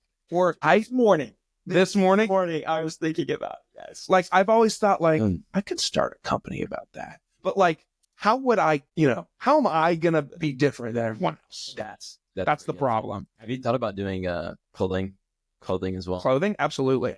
I've actually got something cooking. You really? Yeah, I can't talk about it yet. Oh, okay. All right, but be on the lookout. Do you like soccer? Football? Yeah, football. Specifically, I'm glad you said that. Do you like football? Football? I don't really pay attention, honestly. I don't keep up with sports. I don't either. Yeah. But okay, yeah. I'll tell you about it later. Okay. I'll tell you about it another time. I can't talk about it yet. Okay. But we're cooking something. I really want to run something that's almost like a market. The entire premise of the brand is just like a marketing stunt, almost like how like Liquid Death runs. Yeah. Like Oh, the yeah. entire business model is just they're a marketing stunt. Yeah. I think I was listening to an interview on how I built this with the founder, and he was talking about like the first like ad that ever got it off the ground was a magazine ad, and it was a contract to sign your soul to the devil for a case of the water or whatever. Yeah. And that's so It's awesome. genius. It's so creative. It's whatever. And so I really wanted to make, like, this seems so random, but I wanted to do like streetwear. I don't even wear a ton of streetwear, but I wanted to sell it in almost like cereal boxes. It just sounds so random, but I wanted to do like these like retro, like super like I saw one the other day. Somebody was doing something, and they made like an MF Doom like cereal box. Yeah. And I was like, that's so like random and cool and whatever. And I thought, I don't know, maybe that's a horrible idea. No. I thought like, man, this seems like something that I could do that would be really cool. Like I like just these crazy graphics and whatever, and I could make all of the ads like in a supermarket. And I thought that it would be so random, but I don't know. I've definitely gone through that. I just thought of an idea for a Liquid Death ad, and I should pitch it to them. You should send it to them. I should send it to them, but I'm also going to send them a clip of this because I'm going to talk about it right now. And honestly, if they steal my idea, fine, but at least I know that it came from me. Let's hear it. What if maybe this is insensitive. So if someone hates this, I'm sorry. So just be prepared. No good phrase comes after someone says, this might be a little insensitive, but what if this is horrible coming out of my mouth. So just bear with me here. What if they test phase? It's in the test phase. Test phase. You're the first test audience. All right. Imagine crime scene photos, and it's like famous crime scene photos, like OJ's wife dead. It's just a photo of her dead body, and someone's like, I got the autopsy. She drank a can of Liquid Death. That could be good. Or like catch some people off guard. It would be. It's very insensitive. Or like Ted Bundy, like think of famous serial killers, and then just doing an ad campaign on them. I bet you could do it even without. Like, I bet you could make up some fictitious like event. You think no? You think real serial killers? Or this has legs. Think about movie monsters. You'd have to get of course the go ahead from like the movie studios that own the IP. But think of like Pennywise from It or Michael Myers. That's sick. Absolutely. Like knock, knock, knock. Michael Myers is at your door, but instead of stabbing you, he just throws a can of Liquid Death at you. That'd be so. It reminds me of the the Snoop Dogg Solo Stove commercial. Yeah. Oh yeah. Caught a lot of people off. Oh, for sure. I think that would do really good. Yeah. It's like a Super Bowl commercial. But I will see it tonight. For real. I'd be very surprised if Liquid Death doesn't have a Super Bowl ad tonight, because they've been on fire the last couple of years. I mean, they've been blowing. I feel like anytime you go out to I would say any like more modern kind of event. Like I went to what was it? Music Midtown. Yep. 2 years ago. They closed it this year. Really? Yeah. They closed it this year. I don't know why, but they canceled it this year. I was very upset. But yeah, they sponsor all the music festivals, and all of these artists are drinking it and whatever. But I mean, it's literally every podcaster is sponsored by Liquid Death. And then like except for Rogan thing. Joe Rogan, all of those comedians are all sponsored. Theo Vaughn, they all have sponsorships with Liquid Death. Maybe you need to reach out to them. I think I do. I just wrote that down. I bet you could even like just ask them for like a case. Yeah. Like just a free case, just to get that connection rolling. Yeah. Oh yeah. And then, I mean, if you track, I mean, that might be a lot, but if you're like, oh, use my link or whatever, and you just like track traffic, I bet you could leverage that. Be like, hey, look, I'm getting you this many views or whatever. Would you be interested in doing X, Y, Z? I bet if you show them like that value, they'd be like, oh yeah, absolutely. You should. That's really easy. Do you do this for people? What do you mean? What you're doing with me right now? No. Why? I don't know. I guess I don't know how valuable my advice is, or I feel maybe because I'm so young, I feel like oh, nobody wants to listen to whatever my marketing advice is, but maybe I should be like charging consultation. Like that sounds fun. Do you like Airheads, Legos, or Liquid Death? I like all three of those. If I get a sponsorship deal from any of those three companies, I'm cutting you off. I'm in. I was going to say, I am in. do you know what I'm going to say? No clue. If I get a deal from any of those companies, whatever they give me, I'll give you some too. Ooh. So the Airheads is like, I'll send you 10,000 Airheads. I'll give you like 3,000. No way. Yeah. If Liquid Death is like, I'll give you a case, I'll give you half the case. Were you really? Okay. Well, if you're gonna do that, then I'll edit up. I'll edit up some clips for you, and I'll make you some content and whatever. Like I'll make you some damn good ads for it too. So Liquid Death, you got a great opportunity here. Okay. This is the podcast that changes it all. This is. Because after we're done here, we're definitely going to have to meet up again. Absolutely. But I don't even think I'm close to being done. How are you doing? Are you good? I'm doing great. How long do you think we've been sitting here? I have no clue. If I start rolling, it's just Throw out a number. How long do you think we've been here? an hour. Yeah, an hour and 20 minutes. Oh, okay. I was pretty close. You still doing good, though? Yeah, I'm doing great. I had this coffee. Okay. And but I ran earlier today I'm trying to train. Yes. So I'm before I left, I was like, I don't know if I have enough energy for Logan. Like, I really hope the stars align. So when I walked in here, I was like, hey man, the coffee machine looks pretty good. So I got some coffee in me. I'm feeling pretty strong. Okay. Cool. Yeah. Just making sure you're doing good. Yeah. Because sometimes I sit here with people for the longest one I've ever done was 3 hours and 15 minutes. 3 hours. And there's potential there. But So down. But let's 3 hours, 16 minutes. Right here. how long was it really? Let's look real quick. All right, we'll check. Let's look real quick. I think it was 3 hours and 15 minutes. But this has potential. You know what I thought about doing this year is I thought about breaking the podcast world record. What's the record? I think it's like 8 days. 8 days? You know, I bet. How do you I don't know. Sleep in between. I think they leave the mic. I bet if you got somebody else to tap in and out with you. That's exactly right. Yeah. Is what if we had 4 guys just shooting the shit and we would rotate on sleep schedule? Like you sleep for 3 hours. That person, once you wake up, that person sleeps for 3 hours. That's so doable too. Yeah. That's. I would just have to get the 3 most conversational and talkable people I know. I already know who they are. It's going to be hard too, just to keep going. You're going to get so drained. But maybe we'd have a TV in the background too. Like maybe we're talking about the news as it rolls in. Maybe we're talking about. It doesn't have to be a great. No, God, it just has to last 8 days. I think, dude, that'd be a cool thing to do. Yeah, that's exciting. That's cool, man. You are one of those people. Oh, really? Yeah. I could already tell that I am in. I'm down. Okay, we're doing 2 pieces of research now. We're gonna do the longest. You 2 people are in there, and you make an entire hour segment about ordering DoorDash. You're you can be just shooting the shit, looking for a good DoorDash or whatever. Sure, literally anything. Longest podcast ever recorded was 36 hours in 2016. Wait, that's it?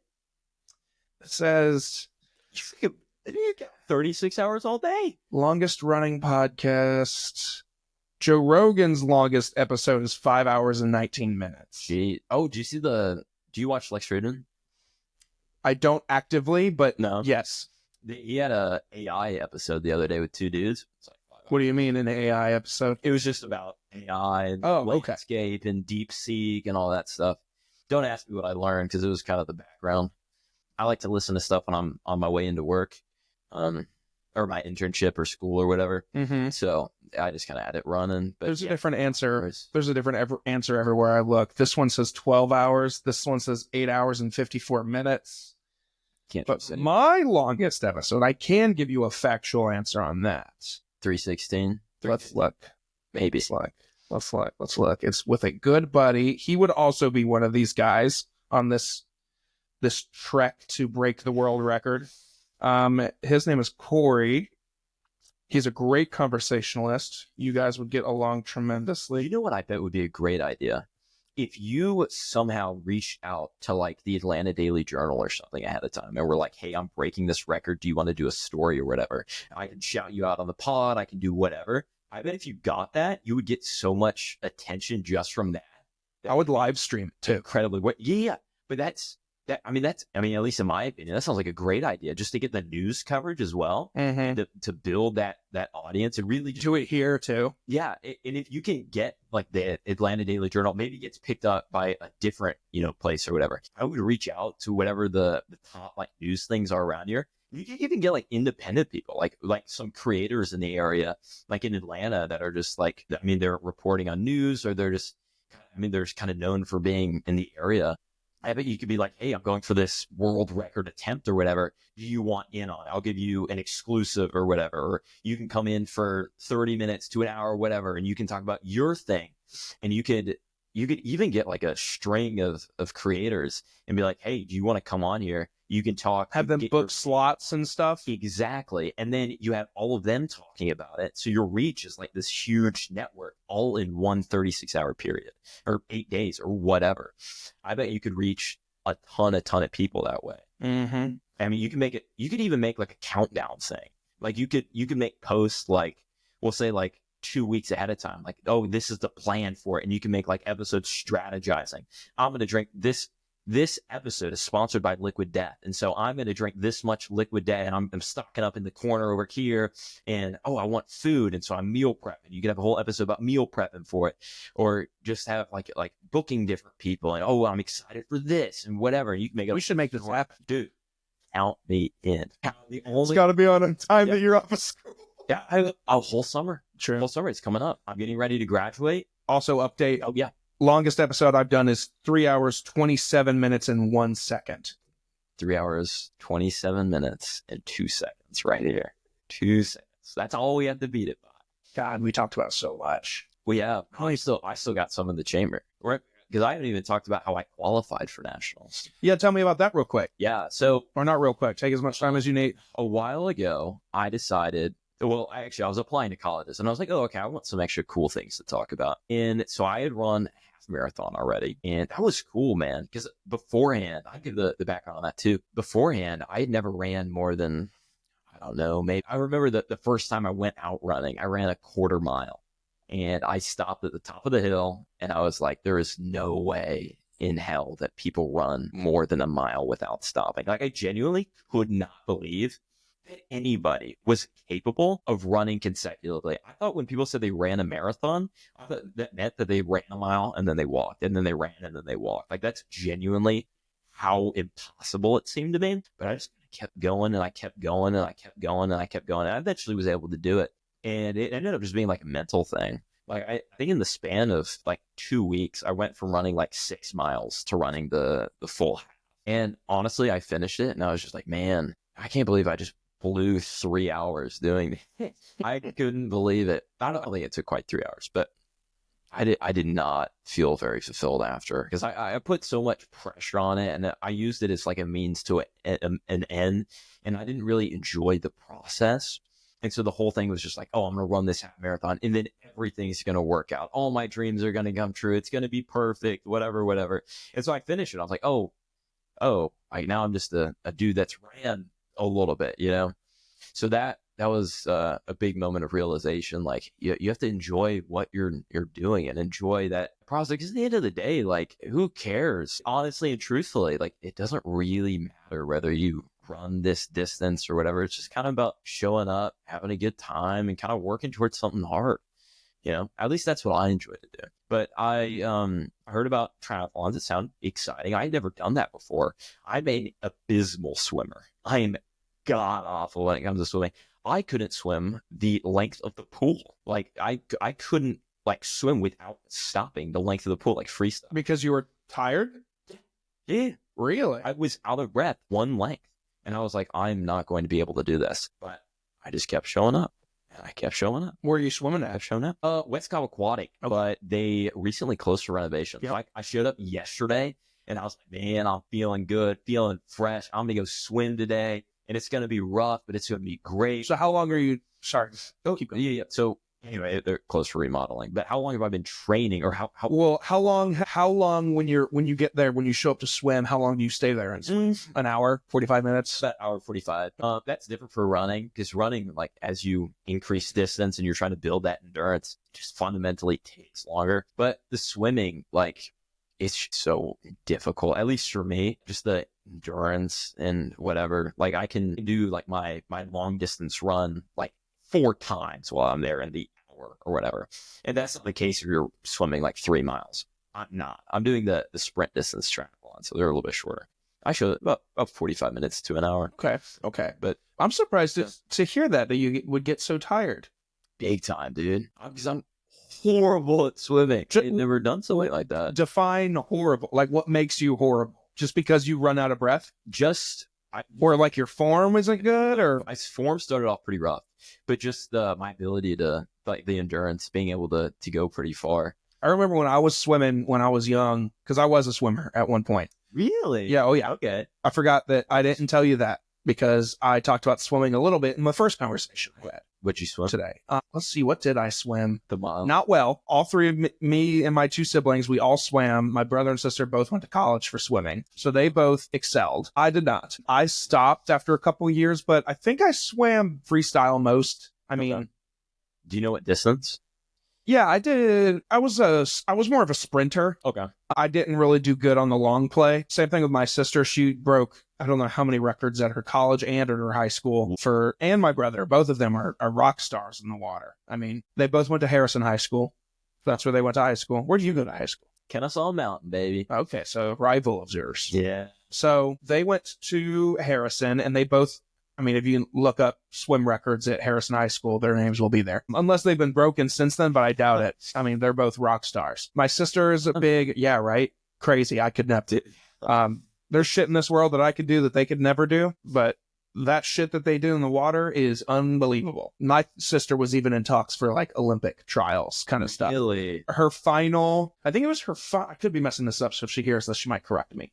But her final swim meet as a senior in college, she's out of college now, she was just seconds off of qualifying to be able to qualify for Olympic trials. What? That's either that or she did qualify but chose not to. But I feel like that's not true. I feel like we talked about it, and if she would have qualified, she absolutely would have tried. Because, like, who wants to be able to say that they swam in the Olympics? Even if you don't win, you swam in the Olympics. That's crazy. You're one of the best in the world then. Yeah. So I think she was just seconds away, and yeah, that was her. And my brother had potential as well. I mean, he was a killer. I mean, he holds, I don't know how many records at his. They both went to the same college. They both went to a smaller school in Illinois, Eastern Illinois University. And they both hold record-breaking titles at that school, as they both did for their high school. That is not me. You should get my sister to train you. Dude, maybe. Potential meetup. Potential. She works at Chick-fil-A now. Does she really? Yeah. The one on Cobb Parkway. Yeah. Across from the Kroger, McDonald's, NCG movie theater. Right over there. Yeah, she works at that Chick-fil-A. Right over there. Oh, good for, dude. I'm a Chick-fil-A nut. Are you? I'm pretty into What's your order?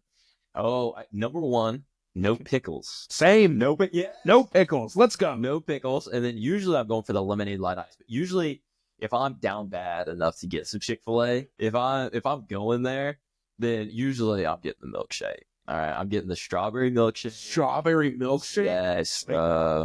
Maybe you're a serial killer. What do you get? Okay, so milkshake-wise, I'm never a strawberry guy. Never. Although I will say, growing up in school, I was always getting strawberry milk.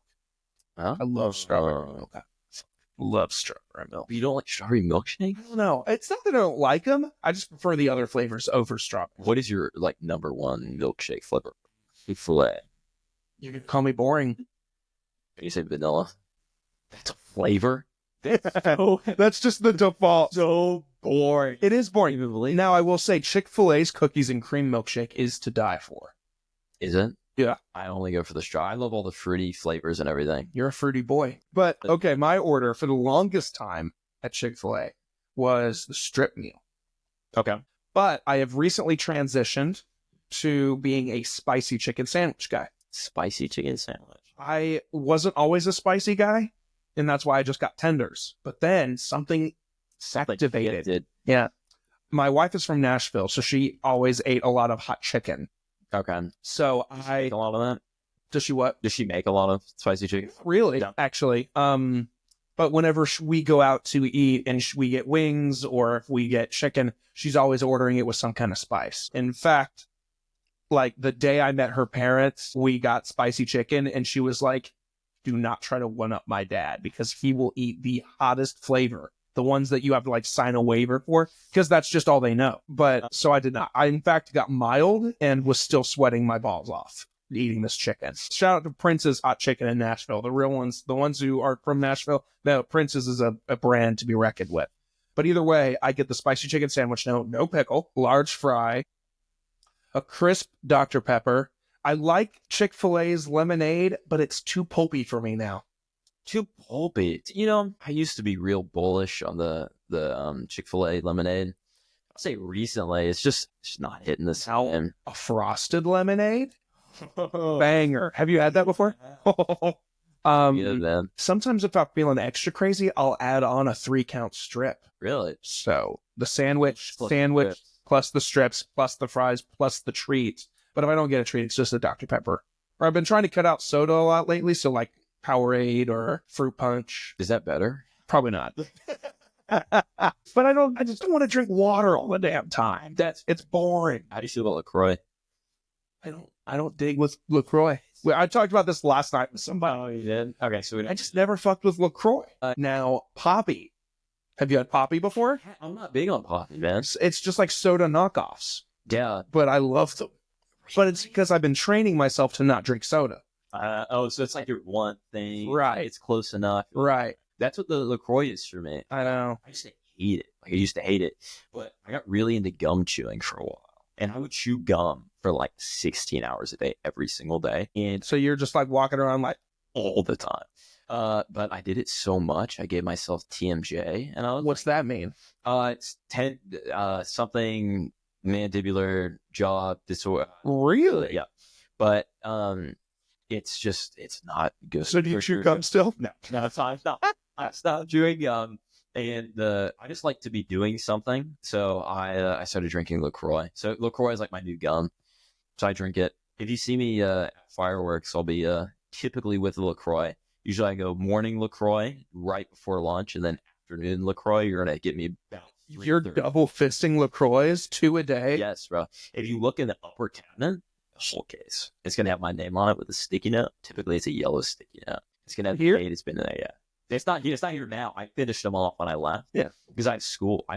And I almost renewed my membership so I could stay here longer. But I realized I would be here literally all the time and my family would not see me ever. So I wanted to ask you about something that you said a little earlier. You said that you're working all the time. Yeah. What do you mean by that? Like, okay, so in your intro I gave you, we talked about how you're CEO of a company. What company is that? So I run Jackson Capital Ventures, LLC, and I used to do a whole lot of that. But in recent times, I've had so much else going on. Like my TED Talk took a lot of time, and then I have a pretty heavy class load.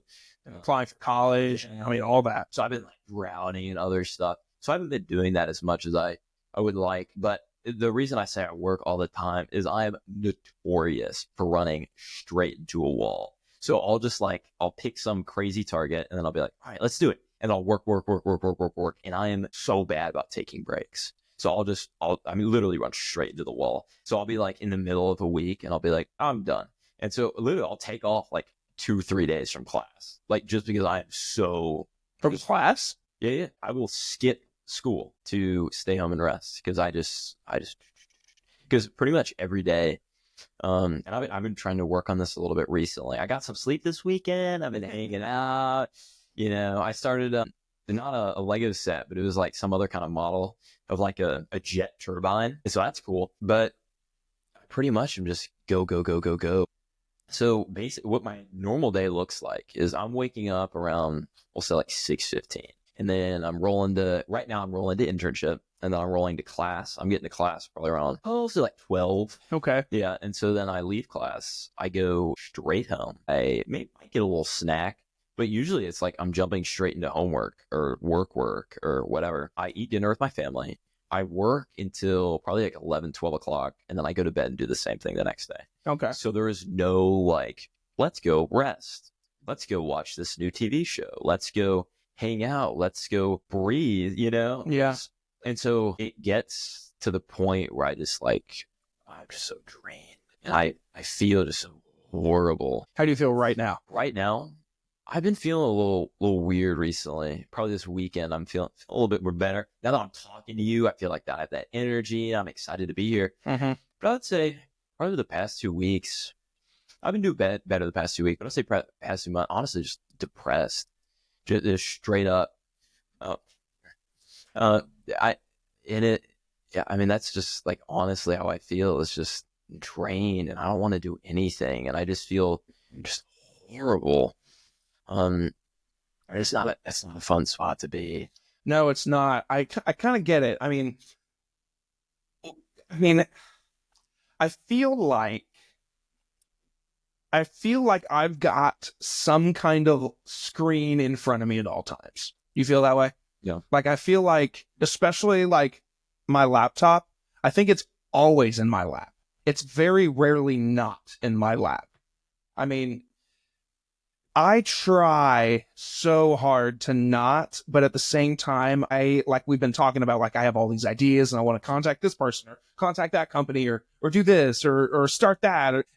I'm constantly note-taking on my laptop or in my little notebook here, and it sucks.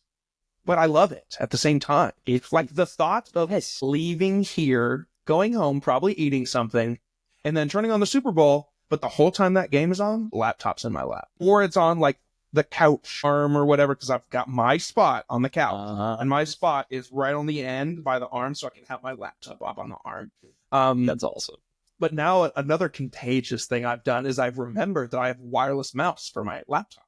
So now I'll sit the laptop right in front of me on because my wife really wanted for Christmas this TV stand. Not a TV tray per se, but it's kind of like a thing that slides under the couch, but it's got a platform that you can put a drink or something on it, And so we got that. So now I'll put the laptop on that, and then on the side table, I'll have my mouse, and I'm just working it over there. So I've figured out ways to be more productive, sitting on the couch, because I have a nice desk at home where I've got 2 nice monitors on it and I can sit or stand or whatever. But I love being on the couch. Nice. It's the best. But I've got the laptop in my damn hands all the time. And I love it because I'm getting my money's worth from it. But golly, man, sometimes I'm like, it's almost like it's an addiction. Yeah. Absolutely. Not even to work, because even doing little things like tracking expenses and mileage, or I don't know, checking email. I do that all the time. I'm always doing something. Even if an outsider will be like, that's not work. It is contributing, even if it's to go back to Lego, it's the small piece that if that small piece weren't there, the whole rest of the set wouldn't work. But if my friends were on the outside looking in, they'd be like, that is unhealthy. Do your friends ever say shit like that to you? Are they ever like, Jackson, don't you ever want to be a kid? Do you ever get that? My parents say that more than anything. But honestly, a lot of people I'm around are pretty hardworking, so you don't get that a whole lot. Mm-hmm. And honestly, I don't talk about it a whole lot. Really? Yeah, if you're up and you're just working, that's the norm. Yeah, I don't talk about it a whole lot. So at school, the average student doesn't know that you've reached 250 million people on social media? No, Are you popular? I know a lot of people. I hate that term, popular. I heard something the other day that the biggest indicator of popularity was how many people you liked. Oh, that was the indicator, is how willing you were to like other people. Maybe I'm very popular. I feel like I like so many other people. And I would say I have a pretty good group of people that I'm willing to go up and just talk to, and just, I feel like there's a lot of people I'm willing to go up, talk to, whatever. And I feel like I do have a pretty good network of friends or whatever, but of really strong, those really ride or dies, your guy. My guy, exactly. Those kind of people, a lot less in them. Yeah. Oh, for sure. But for sure. I would say I would say I have a lot of friends. I don't know if I'm popular by any standards, but I think I have a lot of friends. I think that a term that I've started using that you should absolutely start using if you want to, I'm giving you absolute permission. Give me the sauce. I I think, like, people ask me, like, what do I do? Like, people would say I'm in the podcasting business or the marketing business, whatever. I have completely overridden that, and I'm going to start running with I'm in the business of people. I'm in the people business. Yeah, because everything I do revolves around people. That's a cool spot to be. I think so. Some days I'm not sure. Do I enjoy it? Do you enjoy it? Yeah, for sure. If you were to ask me now, like I pitched a company recently to do social media work for them, and she told me no. And the reason she told me, you'll think this is interesting. The reason she told me no is she said that she doesn't think I like doing it. She doesn't think I like doing marketing work for other businesses. I was like, okay, can you tell me why you think that? She was like, oh yeah, I think you love your podcast. She's like, I think you love that thing more than some people love their own spouse. I don't think you like that about your marketing side of things. Wow. And I was like, you're right. That's a tough bit to swallow. It is. I love it though. But I don't, like, if you were to hold a gun to my head and say, starting tomorrow, you can no longer do one of the things, I'm dropping the marketing. I'm absolutely hitting up all the businesses that I do work for and say, I'm done. I can't. No more. Someone told me I had to quit, so I have to do this. This until the day I die. Honestly, probably. Unless my wife makes me stop, I will continue. That's a really good spot to be. And I hope I find that. You know, I really hope I find something that I'm so excited about. Because right now I'm excited about a little bit of everything. You know, I'm excited about this or that or whatever. But that can be your thing. Is you're excited about the adventure. I am. You are going to do a triathlon. Yeah, damn straight. Because for no other reason other than what you told your dad is it sounds fun. It does. You did a TED Talk because it sounded, that sounds like something cool I want to do. You talked about doing a TED Talk like some people talk about reading a book. Yeah. It's just, there's a very few people that exist like you, my guy. Some of their names are Elon Musk. Well, I don't know if I'm quite Elon level. Bro, the day I met you, I was like, that dude's going to be on the cover of Time. Well, that sounds fun. See? You think? Yeah. See? You're going to be on the cover of Time. I know very few people like you, but I appreciate that, man. For sure.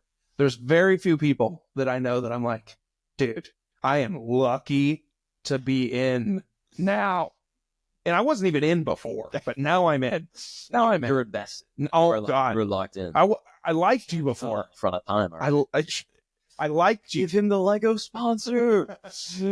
If Time is like, what's one thing you want the world to know? Lego needs to sponsor Logan's podcast. Yeah. But it's a great way to use a platform, right? You are like me in that you just said, I just love people. Everything you do revolves around people. The TED Talk, the whatever the hell it's called, the Moth Story. Mm-hmm. I mean, everything you do revolves around people. Yeah. People are so cool. Why do you think I do this? Think about all the people I get to talk to. That's why I'm surprised you don't do this. Yeah. Maybe I need to get like the homies together, bring some, are you really friends until you've talked about starting a podcast? That's like the threshold is once you've talked about the podcast, you're locked. Like that's where it is. Yeah. Maybe I will. Maybe I'll give it just a shot. It sounds cool to do like 1 or 2 podcast episodes. I thought about doing that with a couple different things. I thought podcasting would be cool. I thought trying to write an album would be fun. I thought maybe I would do that. I have written an album. No way. And I'm just waiting. Where is it? That needs to be the intro. I just need to record it. Morning Drive intro song. Dude, please. I don't know how or where. How? Yeah, but I need to record in a studio. Oh, I'm doing it. Then I've got doing it, dude. Do you know how much it costs for studio time? Probably $100 an hour. This is that important to you? $200, 2 hours, you could record the whole album. Yeah, but I'm a perfectionist. Maybe why don't you just get one song out there? What if you get that one song and you just get started rolling? Yeah, I've thought about that. In fact, I have one song in mind. One song that I would like. I would run it. What if you use that as like your barometer for what you should do in the future, how you should record in the future, or maybe things that people really enjoy? Let me ask, is it a country song? Yeah, it is a country song. Now, I mean, it's a country. You going Post Malone?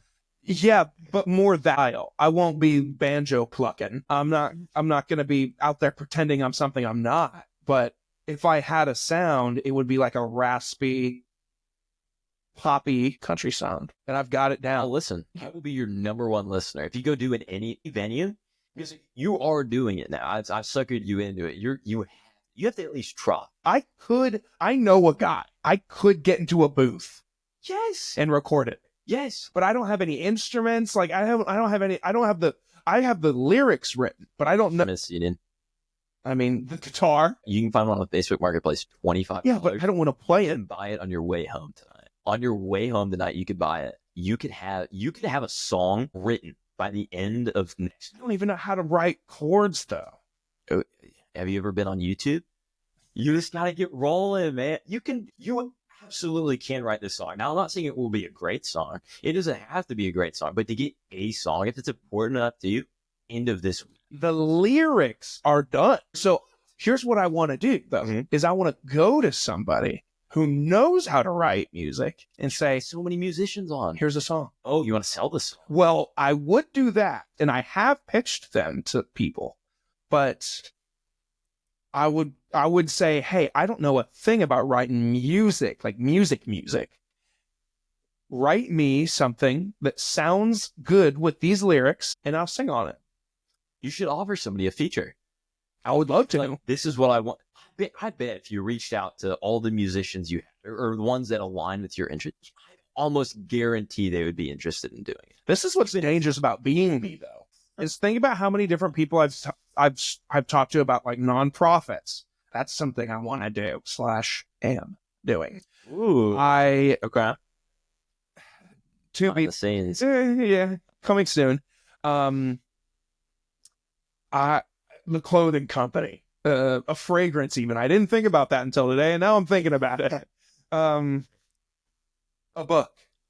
I want to write a book so bad. Please. In fact, above all else, that is what will be done before the end of the year. Is a book. Yes. In fact, a children's book. I've already got the title, the story, the characters. I just need to write it. I just need to sit down and write it. You could do that while you're watching the Super Bowl tonight. I could. Do you know that you can do, I think, through Amazon? Yeah. Where you... I know somebody who owns a publishing company. What? Come on. My wife is an educator. I could get in touch with Scholastic. Are you serious? Yes. Yes. She probably knows all the books, too. Yeah. You'd probably be like, hey, look, this is the direction I want to go. And she could be like, hey, I know what Scholastic usually publishes. I would do this. And, you know, like, I love your story here, but maybe this illustrator might be somebody good to reach out. Yes, she is. Bro, I'm so excited for you for this. Thank you. It'd be great. I can't wait to write it. In fact, I'm so inspired. I'm going to do it. Please. I will read this book. I will. Well, it's going to be directed towards 7 and 8 year olds. Yes, I will. I'll read it. It doesn't matter what it's for. I'm there to support and be excited because that's so cool. Will you be first online at my first book signing? Can I? Are you going to be a book signing? I would hope. Yes. Please. Even if it's just me there, I want my copy signed. That'd be amazing. Read it to my children. I love to hear that. That book to my children. That's amazing. Yeah. I'm sure you have a great idea for it. I'm sure it's going to be a great book. Even if it's fucking awesome. It's freaking great. Then I'm super excited to share that. Because if you're so excited about it, I'm sure it's going to show in the writing. It's going to show in the effort. It's going to show in this book. If that's the case, I'd be so excited to share this with other people. Absolutely. Dude, that's so cool. Yeah, I'm going to get on it. Congratulations. Well, thank you. That's awesome. Thank you. I'm going to write it. You are going. This is us manifesting it. Yeah. Before January 1st, 2026, at least the first draft will be written. Yes. More specifically, I'd like to have an illustrator working on it as we speak, December of 2026 by then. That's a phenomenal goal. I think it's doable. I think it's absolutely doable. You're a smart guy. You can figure it out. Yeah. I've interviewed enough people. Somebody knows somebody. Absolutely. I bet if you threw something up on your Instagram with any questions, there has got to be somebody of your 1,200 super amazing people, shout out to all of you, that it would be down to help you or have some advice or whatever, or knows a guy that knows a guy that knows a guy that knows what's going on. Yeah. Sure. That's cool. I thought about writing a book. That sounds like a fun adventure. You would be a good author. You think? Because you're a good storyteller. I worked really hard on that. I read a book on storytelling. And by the way, I totally suggest this. Yeah. It's called Storyworthy. It's by a guy named Matthew Dicks, Dicks. Stories. One of his stories is titled "Three Jewish Dicks" because it's about him. Brothers or whatever. What'd you say? It was Storyworthy? Storyworthy. Yeah, by Matthew Dicks. It's phenomenal book. I've read it twice now. Okay, good to know. He's the guy that got me into the moth. Okay. So he's won, I think, more of those story slams than anybody. I mean, maybe there's somebody that's in the middle of nowhere that's won more, but from my knowledge, he's won more of them than anybody else. Matthew Dicks. And so he has some phenomenal advice about storytelling, whatever. And so I worked really hard to try to employ those strategies, and especially with like college apps and everything. I think that, maybe this is just my own ego, but I like to think I wrote some pretty damn good essays. Like those were good, some really good stories in there. Can you send me one of them? Are they confidential college essays? I'll tell you my current essay, right? Like my Common App or whatever it's really about like self-discovery. That's what the essay is about. But I talk about the time I lost, like a ton of money. And so that's kind of how I framed it. I don't remember the exact figure, but it was probably somewhere around like $8,000. Okay. And so what happened is so with the dropshipping model or whatever, you have a bunch of suppliers or whatever that are all fulfilling your orders. Sure. And so if anything goes wrong with them, you are completely screwed. And so I had a group of people that were fulfilling my orders, and it was going great. But then they messaged me, and maybe it was the Chinese New Year or something, because I think I was doing something which I don't know, man. It was a while ago, but anyway, it was right around then, and I sent them maybe it was like a wire, and it was a wire for $8,000. That was all the money I had to my name, and I had hundreds of orders that needed to get put out, and they basically took the money and then said they didn't respond. They didn't respond at all, and so I was like, I am completely screwed because I don't have this money anymore, and I have all these people that are looking for their products and looking to get this stuff. And I was just left standing there. And eventually they did get back to me, and I was able to fill those. It was like a month later. And so I thought that was it. Like I was completely bankrupt. I had lost everything. And so I used that as kind of get the story rolling. But honestly and truthfully, that's what happened. And that was crazy. I thought they literally stole $8,000 from a 16-year-old. So that was a rough one, because I worked so hard to get one of these like startup kind of things off the ground. And this was like the first one that had really worked. And then the first one that works, I lose it all the same day. I was just like, that sucked. But that was kind of what got the story rolling. Huh. But there's a ton of essays. I probably wrote close to 100 drafts. And they're not like short essays either. It's not like, 20 words. I mean, you're looking at 500-600 words. Yeah. Oh, yeah. Some of these A essays. couple pages at least. Yeah. And I mean, for each school. And I'm like you, I'm a bit of a perfectionist. So my main essay that all the schools get sent, I wrote probably like 20 drafts of that one essay. And you're just writing it again and again and again. And probably half of those are completely new and novel ideas. So you're writing the essay, and then you go, I think I could write it just a little bit better. And so you completely flip the script and write something entirely different. And so that'll take it out of you, especially when you're making small, minor adjustments to the same essay you've been looking at for a month. Oh, that's rough. That's rough. And I'll tell you, so I applied to 12 schools, and I have pretty good stats. We can talk about the stat, but I took the SAT 7 times. Jesus. 7 times. I started at like a 1,200, and I finished at a 1,560 out of 1,600. So out of 1,600, which puts me. I'm not trying to brag or anything, but it puts me at the 99th percentile of people that took the test. Okay. And my GPA is not amazing, but it's not bad either. I think it was, maybe 4.3 or something compared to the other schools. I don't know how, whatever, but I worked really hard on those things, and I spent all these time on these essays, and I heard back from some of these schools, November, December, January. I've heard back from 4 schools so far. I got rejected. I got deferred. What's deferred mean? It means that they're pushing out your decision until a later date. So there's early action and then there's regular decision. And so it's basically like they're pushing your application off to the regular decision. Which isn't no. It's not a no, but man, did that hurt. Yeah. Mm. Who rejected you? Well, tell Stanford. Okay. Stanford rejected me. Okay. And I got deferred from everywhere else, but I got deferred from all of my safety schools. So everybody that was supposed to be my backup went ahead and deferred. And so that was a rough time. And I'm getting over it now, because it's like, it's not the end of the world. Like, this is one chapter of my life. This is one moment. I can always reapply if everything goes horribly. Could. Whatever. But that really sucks when you like really try something and you really give it 150%. Like, I did all these extra activities. I finished with hundreds of hours of service. I did everything I thought I was supposed to. And then, to get hit with that, that really sucks.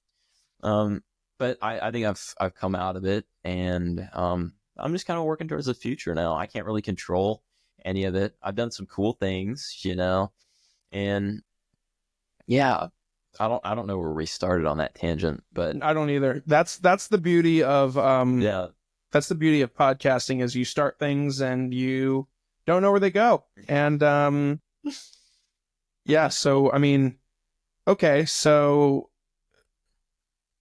man, so much. There's a lot there. What about, okay, so when I first met you, you were telling me about TikTok Shop. Was that the drop shipping stuff you were doing? No. So TikTok Shop is basically where you're working as an affiliate for other people. Yeah. And so I was really, really hyped on that, because a lot of communities I was in, or a lot of people I were talking to, were doing big numbers. Like, I knew guys that were just getting into the space, and they were bringing in 6 figures a month.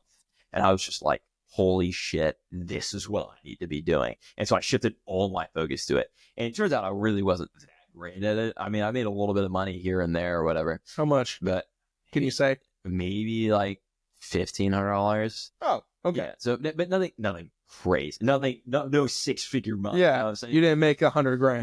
No. Because I did much better with the other stuff, Yeah. And I enjoyed it more. Like, I drop shipping. Yeah, I love making the new website. I love finding new products and like connecting with people. And like, really your goal is to find things that people want, and then you're just connecting them to them. I mean, that's so cool. And you find some crazy awesome stuff. And so I really love that. I love building out these websites and coming up with these new marketing campaigns and just doing whatever, and just kind of letting those creative juices flow or whatever. Sure.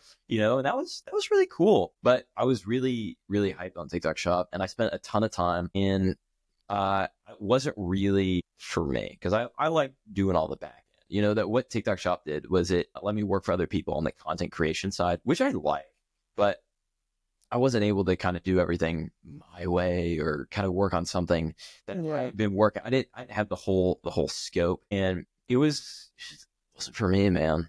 Like, I want to be part of the process. I want to feel all those emotions. I want to be at the ground level and build something up, and just selling something. I mean, you're just a salesman. That's cool. That works for a lot of people. Sure. It just wasn't for me, man. But I was seeing huge numbers. And so anybody that would listen, I was like, TikTok Shop, TikTok Shop, TikTok Shop, TikTok Shop, anybody that would listen. And so that's what we talked about last time, was the TikTok Shop. But it's kind of a cool business model. I thought I was SOL recently when TikTok almost got banned, because I had a bunch of money in TikTok. I had the $1,500. I had never pulled it out. And I'm not 18 yet, so I can't pull the money out.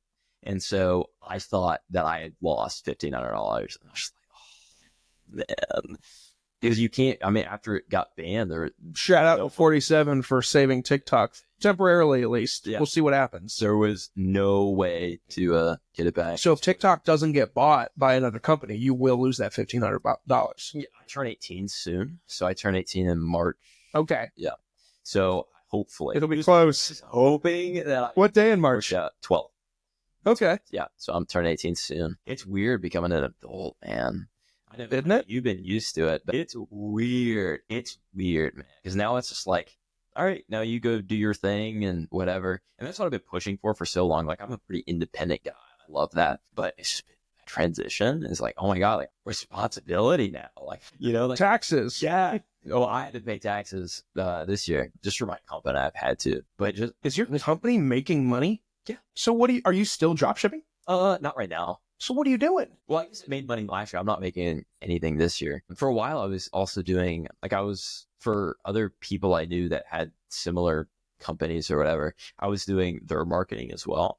And so I would just get a flat retainer or whatever. Sure. But with those, yeah, I did okay. But at least this year, I haven't really done anything. Not a whole lot. But I'm hoping to get back into it. Oh, I don't know if you saw it, but I'm looking for something new. I'm looking to get back into the game or something. Yeah, you're looking to start a new company. I want to do something new. There's building real impact with individuals and communities. So that's more of a long term what I'm hoping to do. I really want to build something that's like lasts. Like I want to have a company that I can pour into for 15, 20 years or whatever. And it's just cool. Like I want to help other people. I want to provide value. I want something that I'm excited about. And, that's what I really want to do in the long term.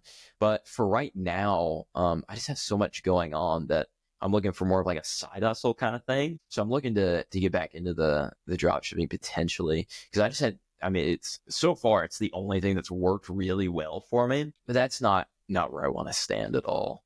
Because it's cool and you learn a lot and it's great, but I want to be more involved in the process. I want to create novel things and build new ideas and really just I want to build something, man. Mm-hmm. I want to build it. I want it to be fresh. I want it to be exciting. And I know using those words so often, but that's just what I really, really want to do. Can I ask you something? Yeah, go ahead.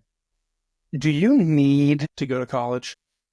And I mean that as a you as in Jackson, but then a you as in society. So I think everybody has their own opinion and sure, whatever. But for me personally, I went back and forth for a while.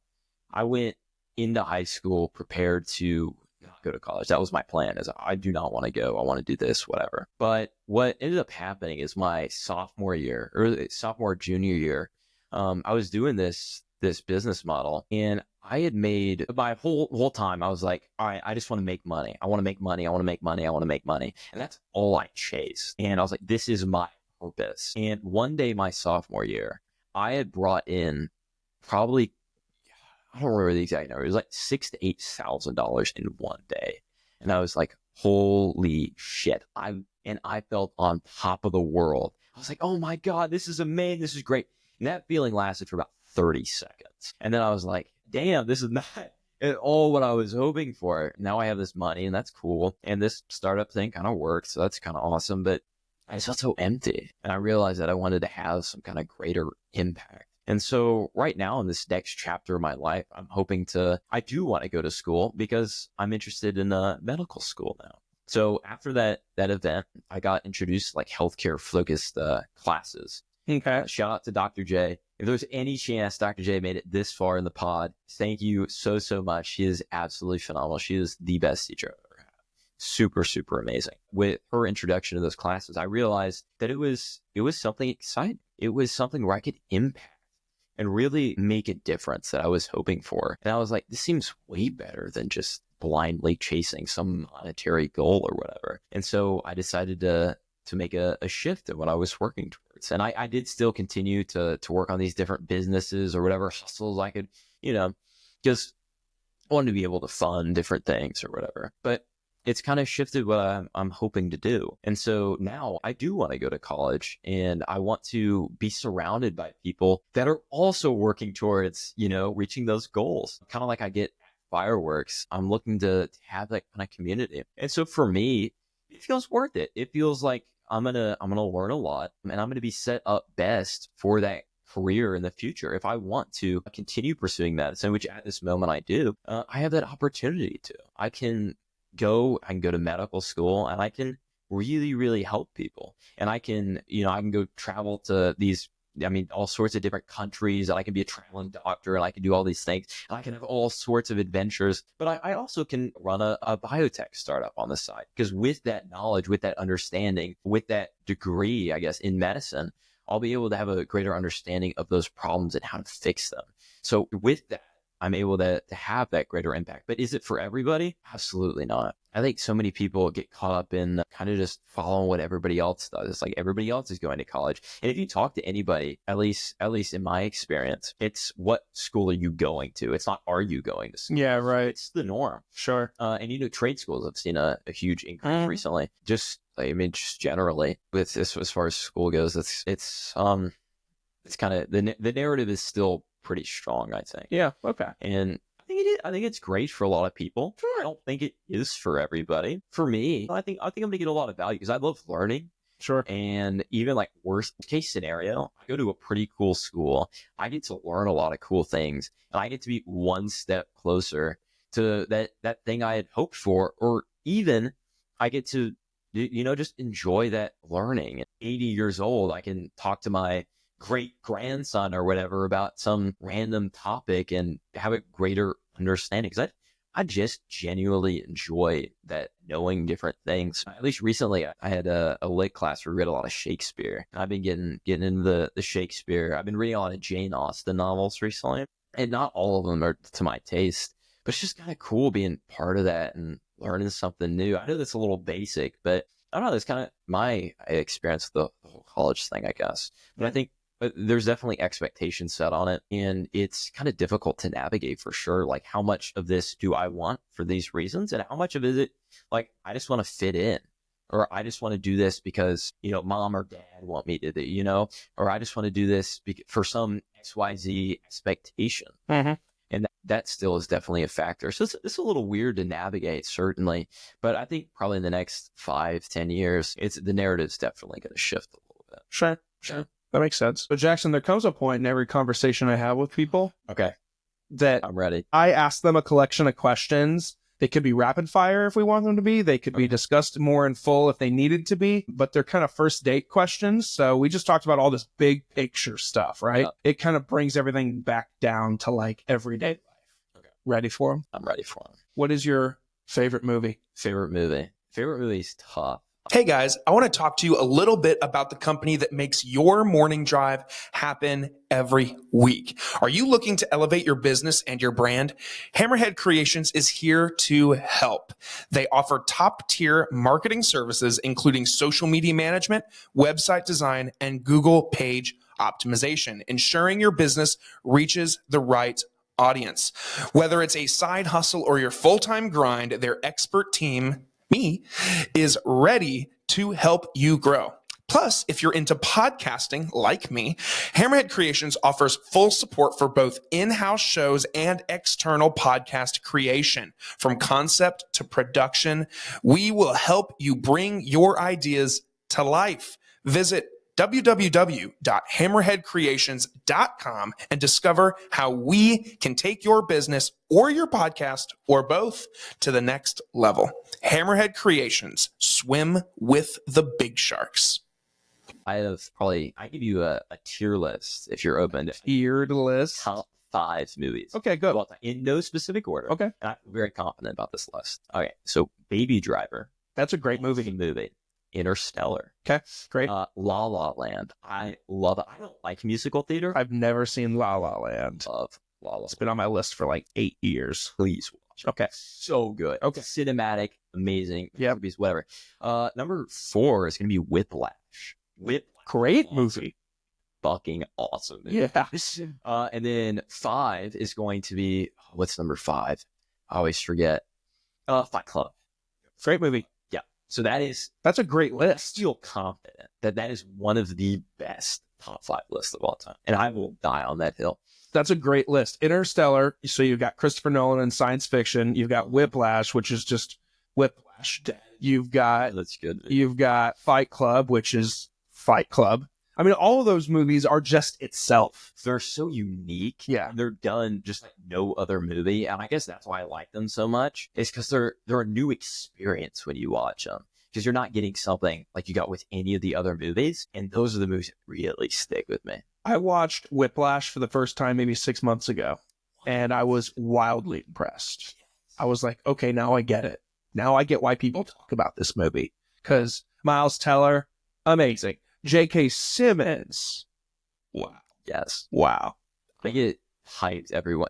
That last 10, 20 minutes of the movie. It's insane. I get so excited. That's like my pick-me-up movie. Like if I'm feeling down, I'm worn out or whatever, and I need something to be like, all right, we're going again. We're trying again. We're doing it again. And just get super excited. That's the movie I'll pick. Sometimes I'll pick just the last scene. Yeah. If I don't have a whole lot of time, watch the last 10, 20 minutes. Yeah. You are locked for another month. I like it. Yes. Next question. What was your first job ever?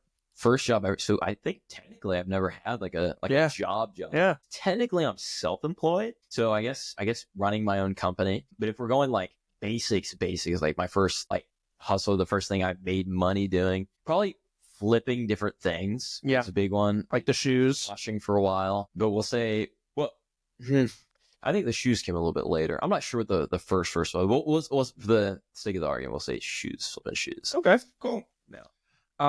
If you found out that tomorrow was your last day on Earth, or sorry, I'd rephrase that. If you found out you weren't waking up tomorrow, what would your last meal be tonight? Because I'm not a super big foodie, I would want to be with family. That would be the big thing, is having that meal with family. And I would want something probably where everybody's involved. So it would be more the process of making the food and like a Thanksgiving style thing. The turkey, the mashed potatoes, and you got the corn casserole, and Sure.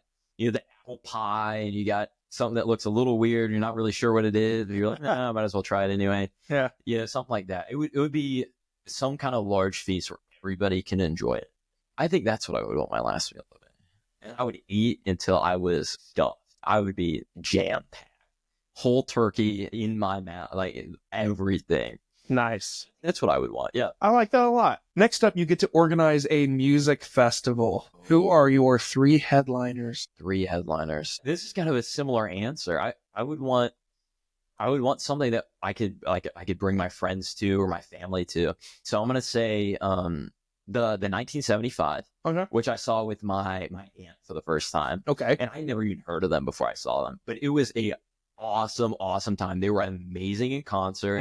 It was my first like real experience like that, and that was amazing, and I would want to share that with everybody. That's cool. Probably Olivia Rodrigo. Okay. That's a good answer. So my siblings both absolutely love Olivia Rodrigo, and whether I like to admit it or not, I totally do too. So that would be a good one. And then third is going to be close to my heart, probably Van Halen. I grew up loving Van Halen, and I just listen to him nearly as much as I used to, but I absolutely love Van Halen. So that has to make my top 3. Yeah, that's a great answer. I don't know if you do this very often because you work all the time, and I just heard your schedule, but on a day that you're taking care of you, on a day of rest, what does that look like for you? So my typical day of rest, usually there's like a set thing I like to do. So coffee is like the thing I love. I love a good cup of coffee. I mean, I started off with a cup of coffee. So if it's just me, I'm going to wake up, I'm going to sleep in a little bit, just a little bit. I'm going to get probably 8:30. So not like super, super good, but I'm going to go hiking probably. Okay. So I'm going to go to Kennesaw Mountain. I'm going to get a little hiking action in. Get some movement in me, and it seems like a really good time for reflection. So I'm listening to my music. I'm feeling pretty good. I'm just thinking. It's just me, my thoughts, and the mountain. It takes, hour and a half, whatever. And then after that, I'm probably rolling to a coffee shop. I'm going to be in there. I'll probably listen to music or listen to a podcast. I'm going to drink my coffee, and I'm just going to sit there. I'm just going to enjoy it, which is really rare for me to not do anything. I'm going to sit there, and I'm just going to enjoy it. You're just vibing. I'm just there, man. I'm just enjoying the presence and the coffee and the taste and the flavors and the atmosphere. Sometimes I'll bring a book if I'm interested. And that's like a very like low stimulating, like it's very calming to read a book. People read it before bed to calm them down. So if I'm like super stressed out or whatever, it's kind of a nice thing to be kind of entertaining, kind of fun, and get me kind of excited. But it's nice and calm. Mm-hmm. And so I'll do some of that. And usually I'll make a nice meal for myself.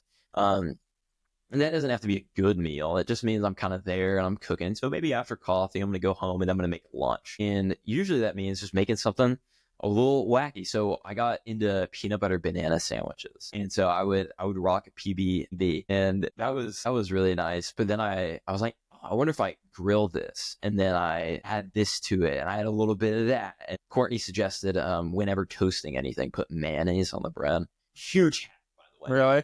Huge game changer. You wouldn't think so. You're like, okay, but it is so way better than butter. So sometimes you put a little mayonnaise on there and you grill the sandwich. And is it better grilled? No, but it's kind of fun, you know. And so I'm gonna do that. I might do a little work because sometimes that helps calm me down. Maybe I'm gonna plan a little bit. Sure. And I'm just gonna be mindful. I'm gonna be quiet. And maybe I'll watch a movie because I'm a big movie guy. I love movies. Even though I don't give myself a whole lot of time to watch movies. I love a good movie. Maybe I'll watch a little movie and I'll just go to bed early. Maybe I'll take a nice, long, warm shower, listen to some music while I'm in the shower. Mm-hmm. And just kind of calm down, calm my nerves. A lot of the time, I'm notorious for just overthinking things. So I just kind of, pretty good reset. Oh, that might be me. But it's a pretty good time to just kind of reflect. So that's, I would say, is my daily recovery, I would say. Okay, Yeah. Gotcha. We're almost done. Don't worry. Okay. What is something very few people know about you? Very few people know about me. I think I'm very, very emotional, and I'm very maybe insecure. I mean, that's the first thing that pops to my mind. I would say that, and that sometimes I do feel very down, and I feel those very intense emotions. I feel very depressed sometimes, or I feel Sure. And I don't talk about that a whole lot. And I think that's one thing that people don't really know about me. Because usually I tell everybody about the successes or the cool thing I went and do. But that's just life. Everyone shares the ups. No one shares the downs. Yeah. And so I would say that's probably the big thing. I'm usually pretty open. So if anybody does want to talk, always down to talk. But I think that's probably the biggest thing. It's a good answer. Yeah. Great answer. What's your biggest fear? Biggest fear. So have you seen the top 5 regrets of the dying? Have you read the top 5 regrets or whatever? Really, really cool stuff. A lot of people say a couple different things, but the one that scares me the most is not living a life true to myself. Which is, I know it's kind of a little cliche, but not living for me, living for somebody else's expectations and getting to the end. Like whenever I do end up dying, because I will. I mean, I know I'm young and everybody's like, oh, whatever, but it will happen. If I get to the end and I didn't live for me and I wasted this time I have, that's what keeps me up. I had a late night last night. That's what keeps me up. Good answer. Biggest fear. What is the title? I'm not going to say what would the title, because I know this will come at some point, maybe in the next 20, 30 years, but it'll come. What is the title of your memoir going to be? Oh, it's got to be something a little crazy. And I know you've thought about this. Gee, I thought about it a little bit ago, but I wrote something the other day that I thought was kind of cool. Maybe like Jackson Rain's The Tale of a Polka Dot Optimist. And it's just, I feel like it fits me so well. Like it's so, I mean, it doesn't really align. It doesn't make a whole lot of sense, but that's how I would want to. That's the beauty of it. Yeah. Polka dot, they don't really blend in. They're pretty standoutish and they're just kind of fun and they got a little vibrance to them and it's a little creative and I feel like polka dot optimist represents me. Yeah. And so that's what I would want it to be. I would want it to be something a little off the walls that captures me. And maybe that'll change in the next 5 years. When it does become released, maybe it won't be that.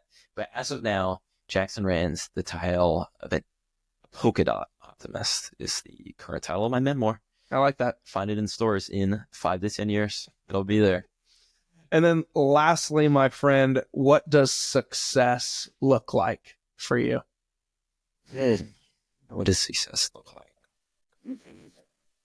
I think any life where I'm happy, any time where I'm moving forward and I'm working on different challenges, I'm helping the people around me, and I'm living that adventure, I think that's a success to me. Win, lose, fail, whatever objectives. I think that's what really matters to me. I don't need the Lamborghini Mercy. I don't need anything wild or ridiculous. I want to make this an adventure. I want to make my story one hell of a tale. Like, I want it to be exciting. I want it to be vibrant. I want to have that adventure. That's what success looks like to me more than anything. I like it. Jackson, do you have anything that you want to plug? Anything you want to promote? Anything you want to give shout to? If so, now's the time. You can find me and more information about me on my LinkedIn at Jackson Rains. If you're interested in hearing my TED Talk, it's also linked on there. I think it's pretty good, but actually haven't watched the video yet. I was too nervous. So maybe y'all can let me know. Thank you so much for having me, man. I'm so excited to be here. I think we did good. I think it was a good pod. Dude, it was a great pod. Good pod. I know you don't need to hear this from another person, but I'm lucky to know you. Even someone who's 10 years older than you, I find myself inspired by you. I think you're going to tremendous places. I can't wait to see what colleges don't defer you. I'll be sad to see you go, but excited for when you come back to visit. I think this was a hell of an episode. It's one of my favorites I've done in a long, long time. Really? And I don't say that to everybody, I promise. It's why happy. No offense to all the other wonderful pods I've done, but every once in a while I do one where you just feel the energy of the other person and it's infectious. And honestly, I know I said earlier I don't care about the Super Bowl, but quite honestly, if the Super Bowl wasn't tonight, I could have gone on for another hour or two. So you'll be back. I'm going to just put that in the universe. You'll be back. Can't keep me away. And I'm just proud of you. Honestly and truthfully, I really appreciate that, man. Yeah, I can tell that you're an emotional guy. I can tell that you are honest and real. And I worked hard at it, but I really tried. If they both lasted this long, I hope your parents hear this, and I hope they're proud of you, because you're inspiring, and you're just 17. So I can't wait to see you on the cover of Time. And mark your calendar. I will, guys. I will throw Jackson's his LinkedIn and that TED Talk in the description of the episode, so that you can just scroll down and tap on it if you are curious of what that looked like. I want to thank everybody for hopefully riding along the journey. I know some of the real ones where I know the fireworks crew will be here the whole time. I hope Sonny and Courtney and Nicole and all of them listen to our journey together for real. Thank them for connecting us. Thank you, Fireworks, for hosting us. And thank you for tuning in. And we'll see you guys next time. Take care. Thanks, guys.